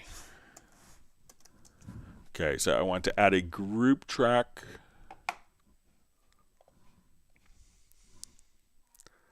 And we'll call it electric guitar group. Okay, so let's say we want to take tracks with these names, for instance. So we'll go to our project logical editor.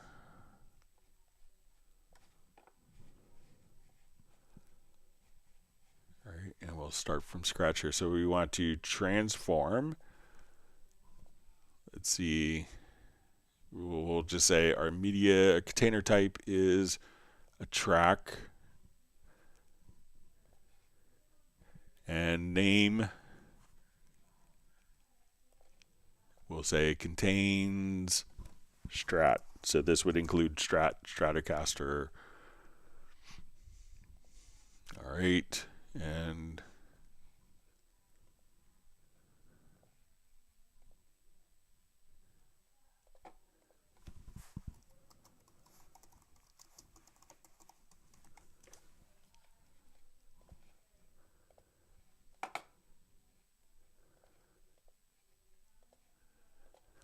so if we say name contains Tele, that would also work for Telecaster.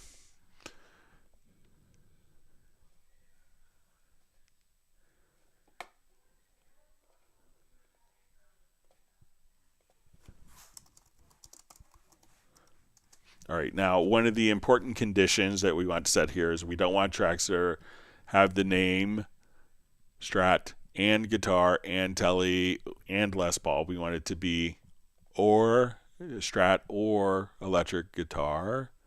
Let me spell that correctly.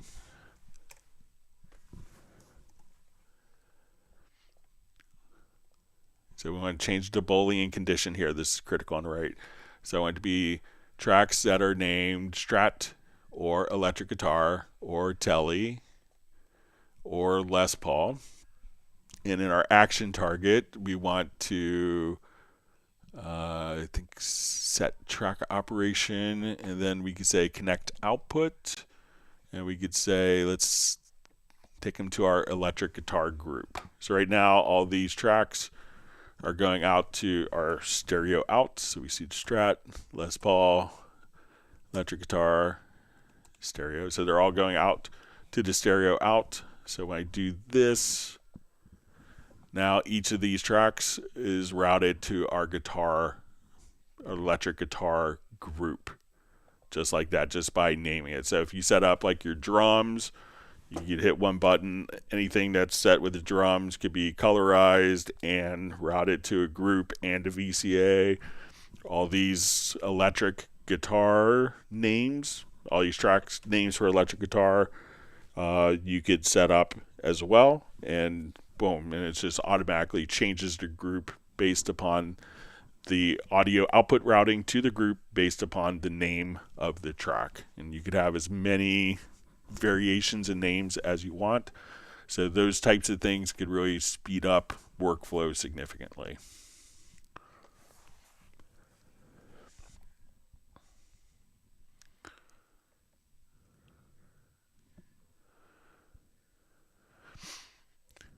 All right, Steve Mountford asks, sorry, might be a basic one, but how can I filter Media Explorer to find only synth patches as opposed to loops, MIDI clips, etc.? Okay, so if we're in the right-hand zone, so let's say we're in our media bay, so let's say we want to go to our loops and samples. If we click here, we could say, okay, I only want to see like plug-in presets. I don't want to see anything else. So it's this little icon right here. So, we could say I want to see all, or I just want to see like the plug-in presets or channel strip presets. So this way we could filter out our different types right there. So let's say I want to see everything. And if we're in the larger media bay, it's similar concept. We can see all media types in the top center. So just right here, and then you could just say, okay, I want to see only plugin presets, and then that will only show you those particular plugin presets and not audio files, MIDI loops, etc. So, or you want to see all different presets. So let me know if that's helpful for you, Steve. All right, Rick France says, thanks for all the great info, hitting the like button. So you're welcome.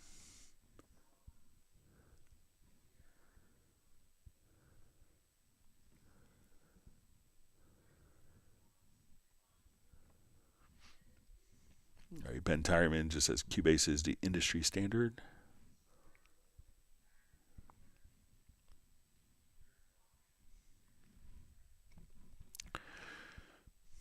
All right, Mike Lightyear asks, how do I apply swing to one MIDI track without it applying to all the tracks in a project? All right, so let's say I have I have this going on, and I'll just duplicate this a couple times.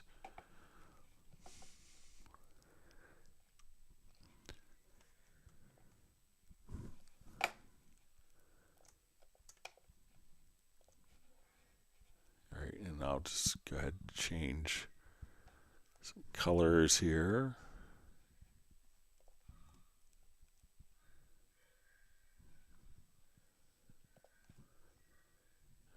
All right, so it really, like, quantizing is going to be applied, often to what is selected. So it could be applied to all of the events in a particular event if the event is selected.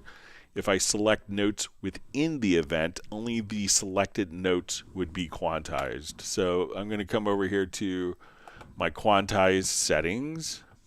So we'll just come over to quantize, and I'm going to say, okay, let's go to like our swing. So we want to just kind of come over here, say, okay, we're going to auto apply quantize. So once we select a particular area here, we could just say,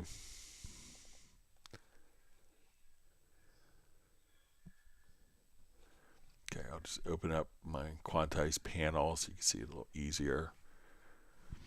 All right, so now we say, okay, I want this to be 16th note,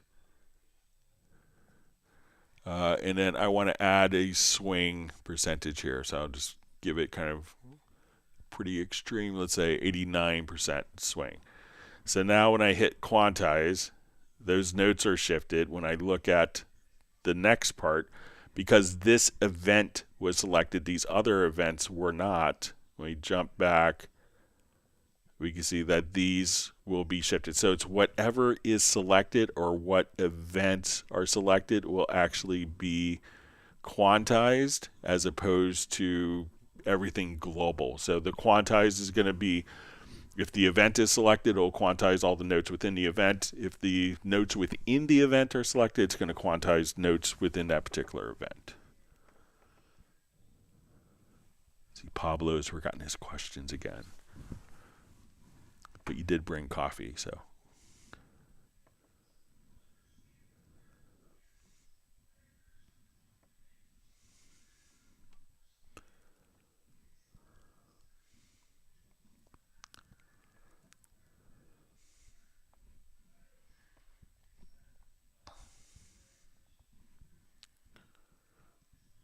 All right, my chat field jumped. Let me find my spot.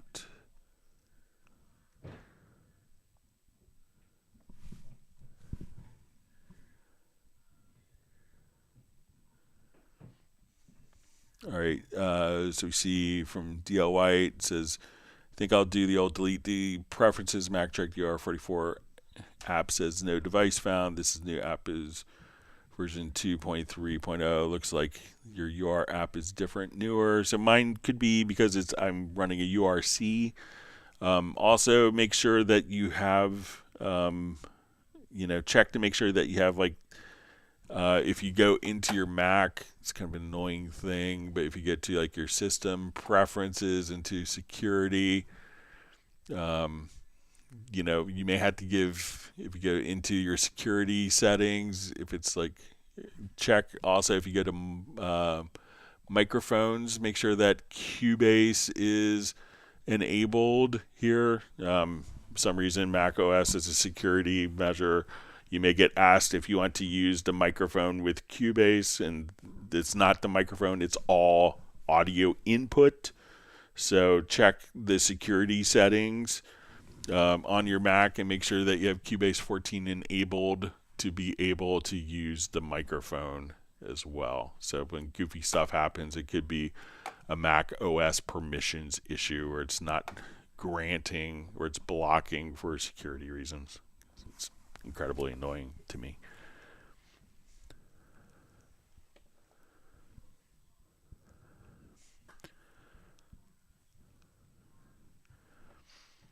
All right, so we see George just says, okay, thanks so much, Greg. I didn't get the step where you dragged. It takes I didn't get a step where you drag the takes are on top of each other to individual lanes, and that works as expected. Great help as always. So yeah, have fun comping and come up with a guitar solo that you can't play in reality, and then you have to learn it.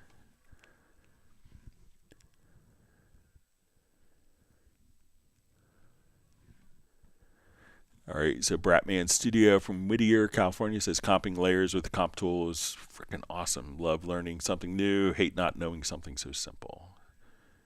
All right, wonderful to see Michael Pierce from Grand Chapel Studios on. He's lurking a little bit this evening.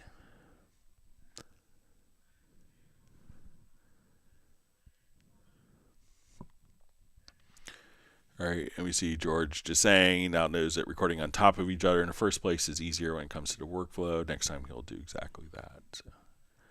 All right, great to see Matt Gloss from Oxford in the UK.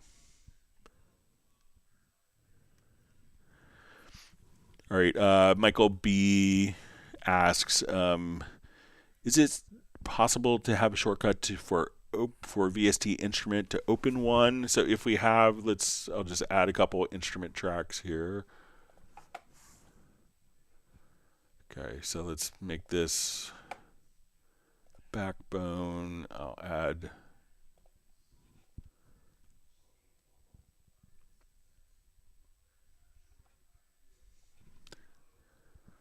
all right, there is a key command for edit VST instrument. So let's say I come over here. Let's make this pad shop.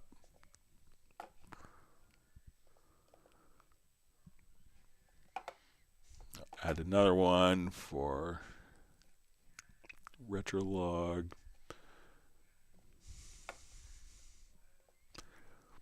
All right, so there's a keyboard shortcut. So if you come over, if we go to your key commands, we could say edit VST instrument. So under the edit category, so we could do that if I wanted to assign it in the MIDI remote. So I disconnected mine. Hang on a second here. I could just say, okay, I want this button to open to edit VST instrument.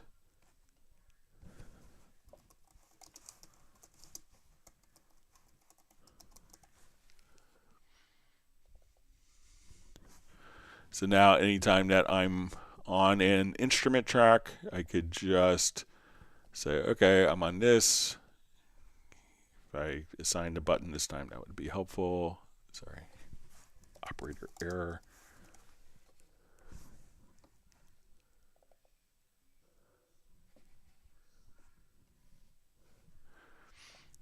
So now I could open and close the instrument. Let's say, okay, I go to my retrolog, open and close retrolog, just by hitting that particular button here.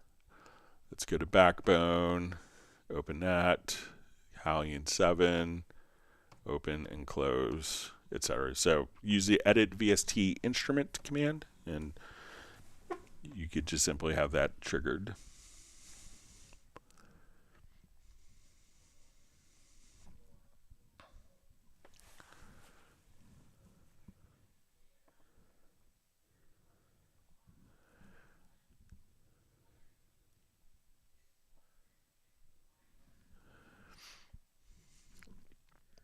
All right, so we see Fly V says, Greg, when I place audio on top of each other to try to get them in lanes, it doesn't. How do I place them into lanes and choose different parts? So one thing that might be causing it, you see if when you do it, so let's say I take this event here, I take this event. If you don't see kind of the diagonal lines appear as we do this,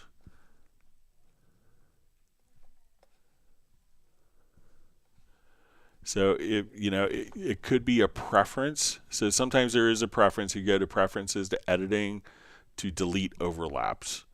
So if I come here and I drag an event over top, it didn't layer it.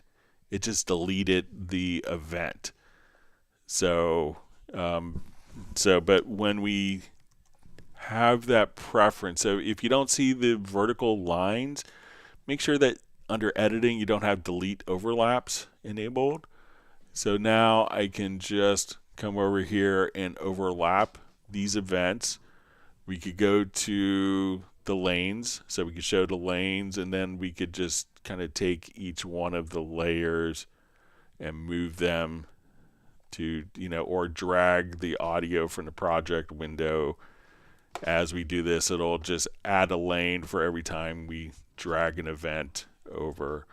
And then we can grab the comp tool and, which looks like the hand, and we could just kind of comp away. So if you don't see the diagonal lines, check just to make sure that this particular preference isn't turned on. Or if it's on, turn it off.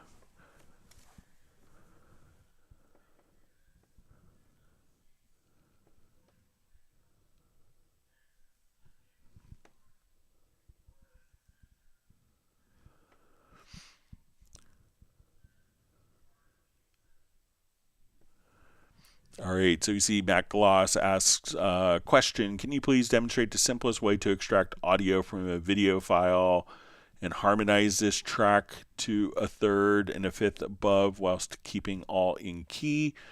Also, is it possible to select a key, i.e. change from major to minor scale? So I don't have like in video that just has like a vocal on it, but I'll show you how to extract the audio in case you have a video like that. So I think it's just going to be a preference. Let's say if we go to video to automatically extract the video on import the audio file.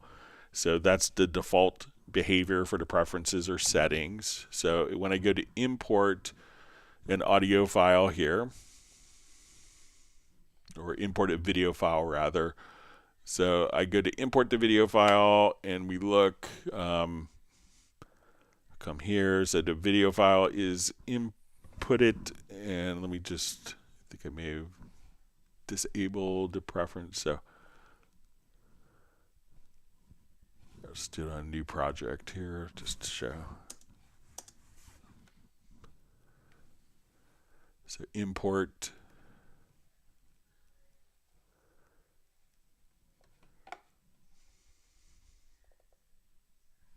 All right, so now we could see our file here. Okay, so that would be how we would get the file in. Now, if we wanted to do like harmonies on a particular track, let me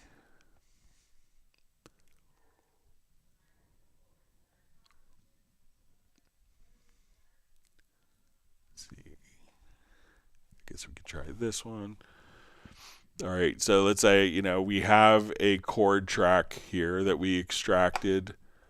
So if you don't know what the key is, so let's say we want to take your vocal here. I'm going to duplicate this track. Okay, and let's,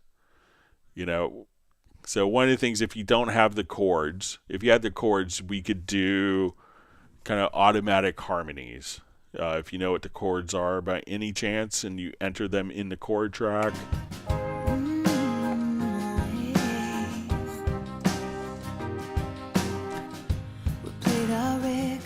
So we can see our chord track at the top here. I turn it up, you wouldn't mind.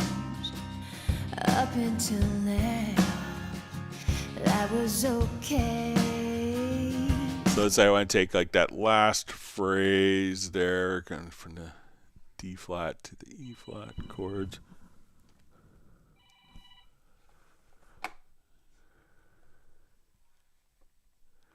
Okay, so if you know what the chords are, we could just come over here. I could select like that phrase, and I'll just take my snap off just a little bit and say, okay, I want to take this phrase here.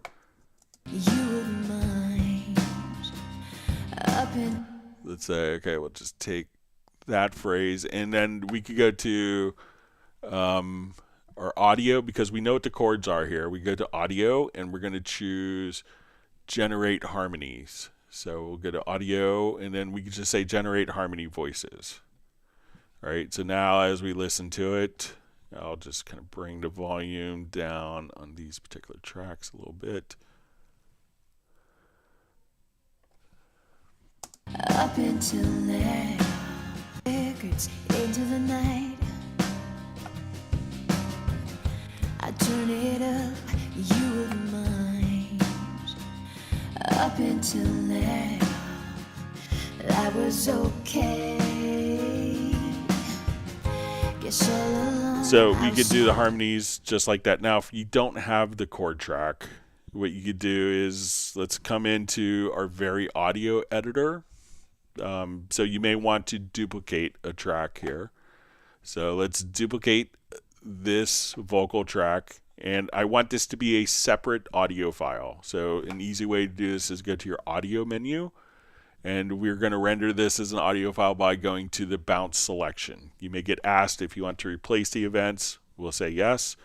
So at this point, I could go to my VariAudio, and we'll say, okay, let's take this particular VeryAudio. So I'm going to come over here. We'll do our analysis of it. And VeryAudio has a scale assistant.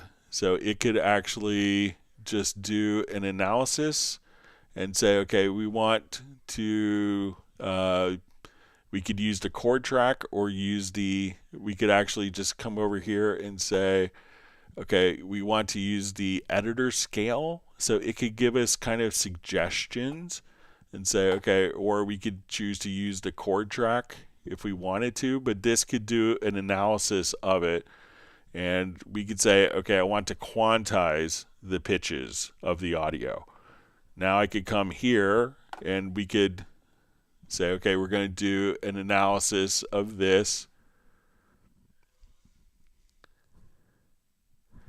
And we could say, okay, so it could determine kind of what the key is of this. So we could say, okay, I want to quantize the pitches. And now as we move this up, let's say I move it up like a major third, we could say, we want to snap pitch editing. So now as we move notes, we could only move it to notes within the chord. So now we could say, okay, we want to, quantize the pitches, and we could just come over and we could do kind of just a quick scale so that we could just quantize using the scale assistant within VariAudio. But if you have the chord track, it could be a lot easier, but you could still do it using kind of the scale detection within VariAudio.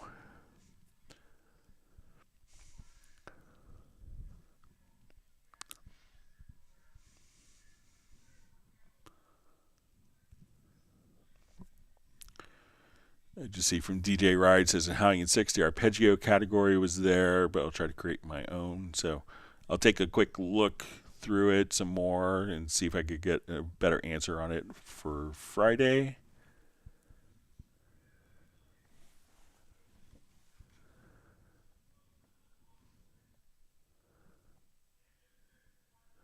There you see Rick France just says, perfect Greg as always. All right.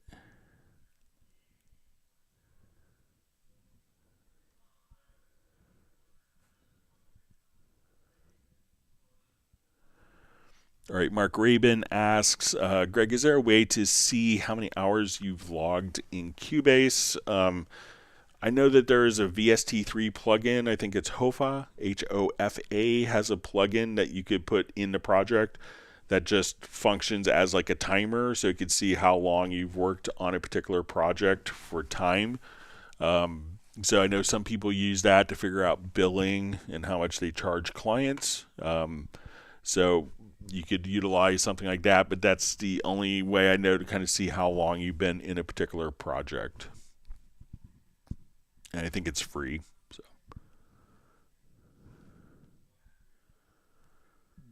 All right.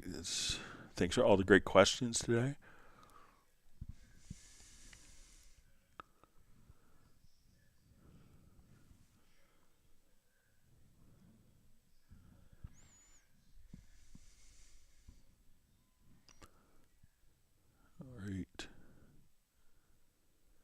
See, Mark Rabin just says gratitude for all prior answers. Everyone's welcome. I'm just happy to be able to share knowledge.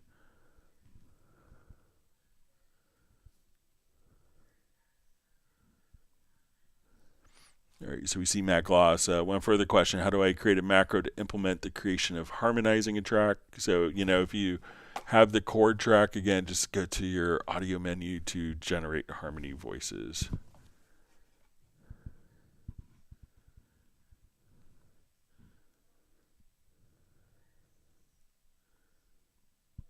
All right, we see Michael Pierce has shared his soup recipe, even though it's probably feeling spring-like for a lot of people. Saute asparagus tips in butter, remove. Then gently saute shallots, asparagus stalks, and garlic for 10. Plus spinach, veggie, chicken stock, boil, blend seasoned sour cream, asparagus tips, extra virgin olive oil, and serve with crusty bread. He's calling it his Cubase soup. That's good. We're honored.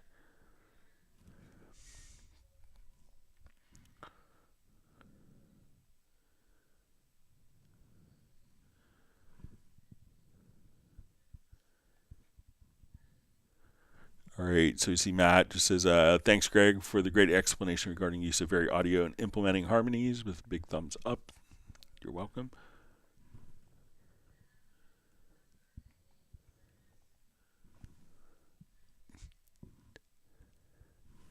All right, you see artist known as Love is appreciating the soup recipe for Michael Pierce. All right. All right, so let's get to some of the questions that were mailed in. All right, so we had a question in the comments of the last live stream was Cubase 14 Pro, how to make the chord text bigger. So we have our chords like this. So it's a combination of two things. So we could have our height of the chord track. We can adjust that. And also as we adjust kind of our horizontal zoom, we could do that so you can make the chord track kind of obnoxiously large if you want to. So if you are playing from across the room, you could see that. Or if you want it to be very manageable, or you want it to be kind of tucked, accessible but out of the way, you could do that as well. But generally, it's a combination between the vertical and horizontal zooming there.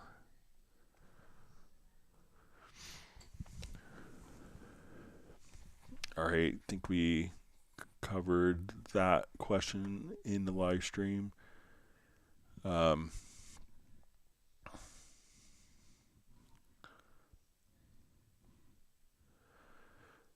Okay, so we see, and this was included with the picture, it says, I discovered that when I deselect the automatic scales on the chord track, these buttons are appearing on the chord track. What are they doing?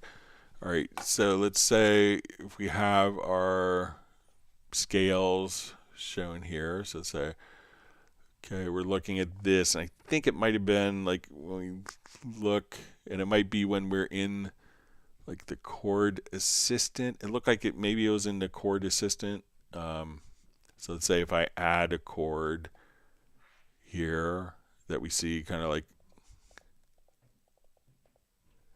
and we go to the editor, so let's see if it's, so what it looked like to me was like in the picture was like where we see the chord assistant, and I don't think it's going to be here. So let's say we want to do cadence or common notes. There was like a number, like, and I think the number was 24. So I think it might have been showing like all of these different options of like potential, chords that work between, different cadence, like, different, like a chord that would fit between these two chords, and the ones that are green are closer harmonically than the ones that are red are kind of farther apart. So I think it might have been something like, showing all of these options that were available with the scale assistant. Okay.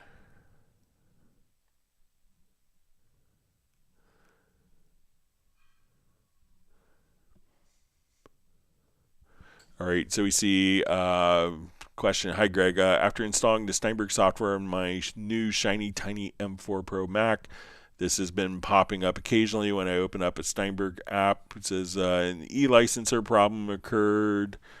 Just an error message. Your e-licenser initialization is hanging. You can continue using your Steinberg licensing-based products. If you want to use your e-licenser-based products, restart your computer. So it could be that some of the products that have transitioned from e-licenser to the licenser may still have little remnants. So I'm not sure if you and sometimes so and maybe if not all licenses have transitioned to Steinberg licensing from the e-licenser. So it could be kind of popping that up. You could just dismiss it if all of your licenses are on Steinberg licensing.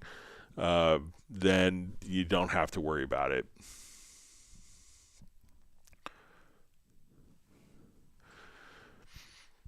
All right, so we see a question. Hello, Greg. Please show us how to view and edit two vocals simultaneously with VariAudio, meaning how to adjust note lengths and pitch, or create a second or backing vocals from the main part.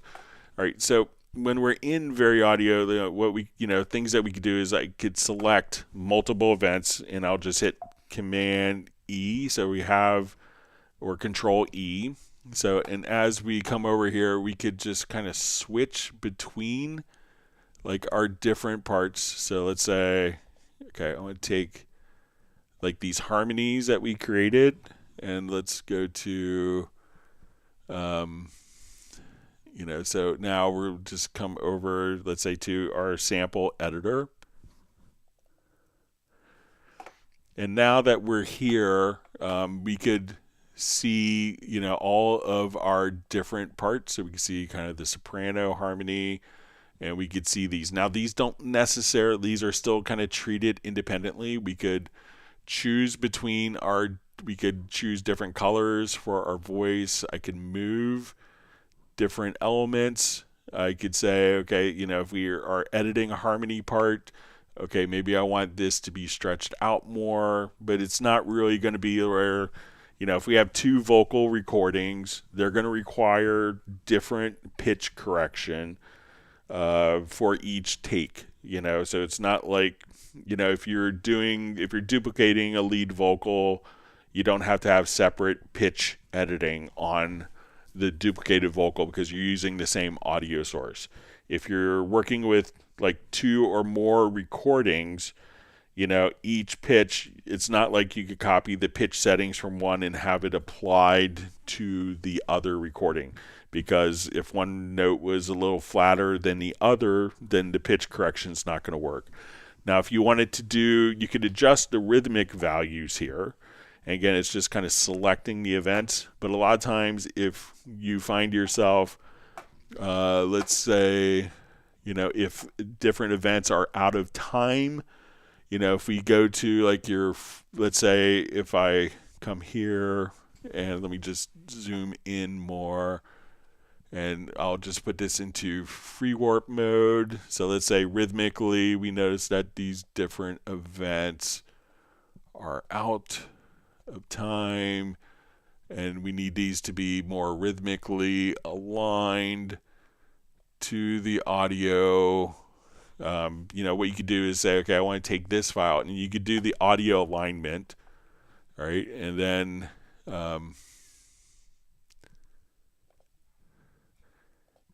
we'll add this one as the alignment target. So I'm just going to bounce this quickly. And then what you can do is basically just align those two files together using the audio alignment panel.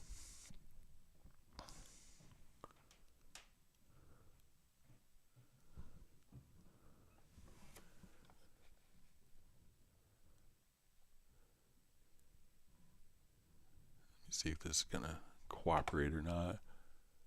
Give it another minute.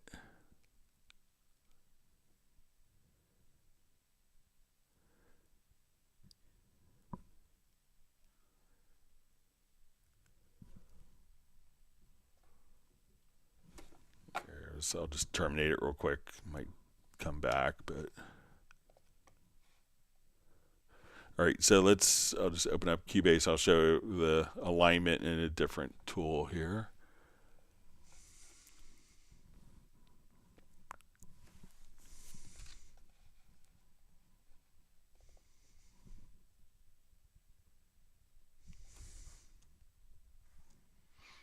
So, you know, you think of, okay, I want to do tuning in VeryAudio while I can do some warping inside of VeryAudio. I would probably, so let's say I see that all these vocals are out.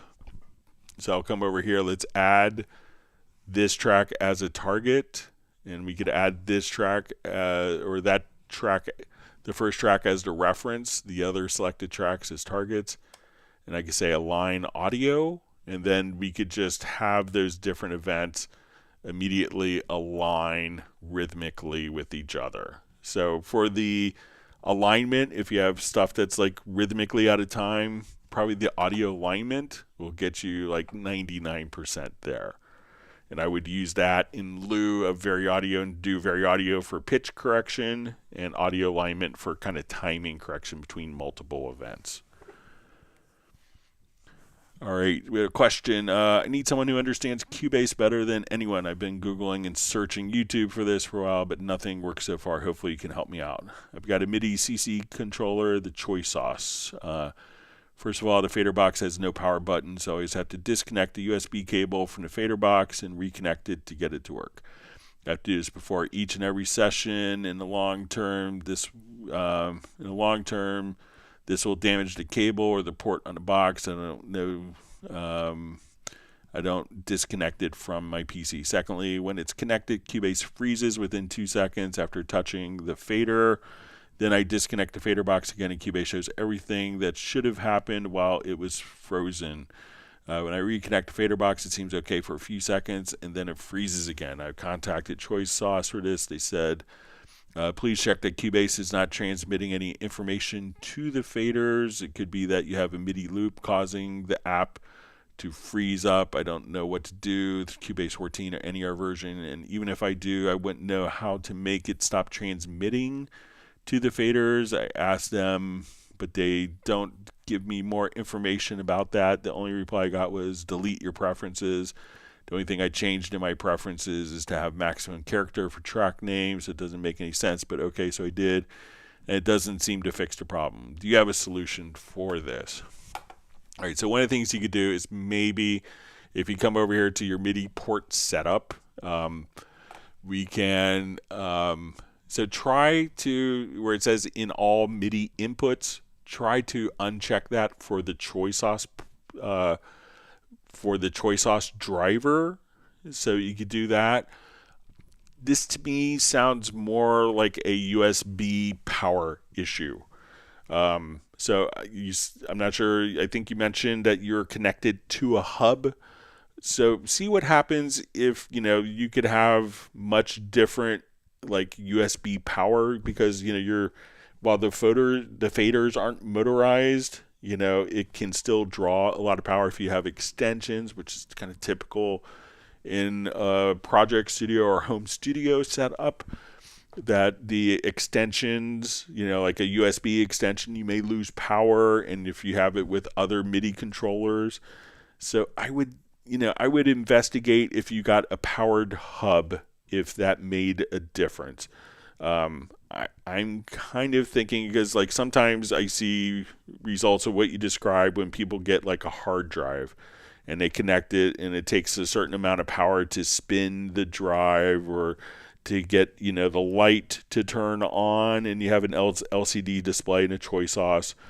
So I would really investigate to see if you powered it externally, because I think you could power it externally as a separate device and then just connect a USB out and see if that changes the behavior, if it's not drawing the power from your USB bus.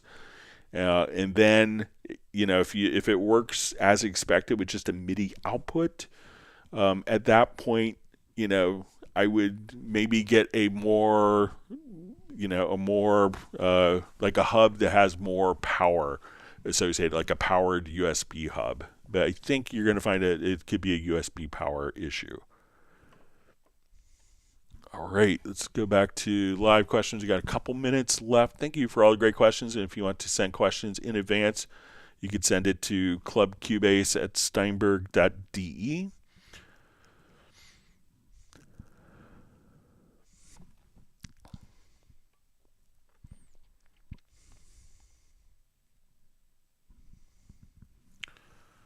Okay.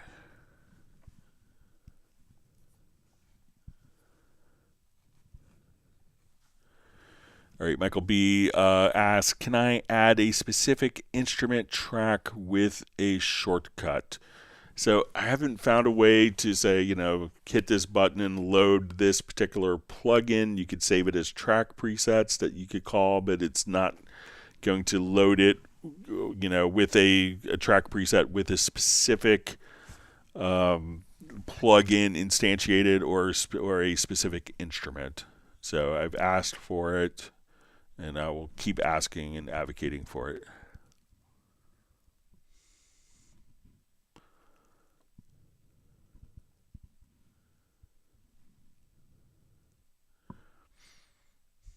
All right, Remy Rembrandt asks, question, is it possible to copy multiple automation in one go, opening lanes, like copy all automation data of selected tracks? So I think we could do that, but let's just come over here and say, okay, I want to take this automation. Let's go to a couple of different, so I want to draw in some mute.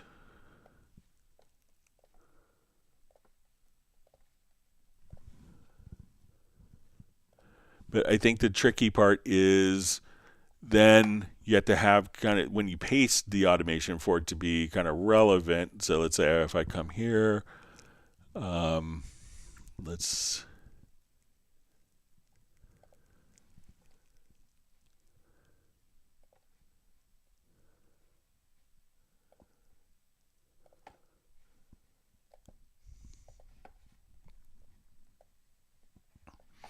all right, so I think if we come over here, we could say,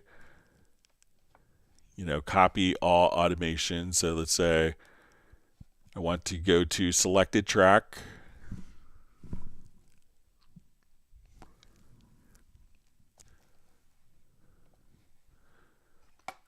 So we could say select, let's say container type is track, and the property is the track is set to the track is selected, and then we want to copy.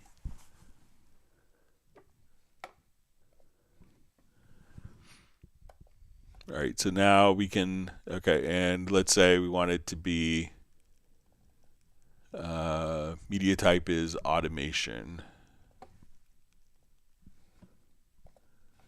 So we could copy that automation, and let's say I want to come here and paste. So we could do that, but if you're doing it for different tracks, the tricky part is the same parameters may not be on the other tracks. All right, so with that, we are out of time. I want to thank everyone for all the great questions. We'll be back on Friday. We'll have our Zoom meetup starting at 2 hours into the live stream. Look forward to seeing and meeting new people on the Zoom meetup. And with that, we'll go ahead and wrap up. Thank you so much, and everyone please stay safe and healthy. Take care.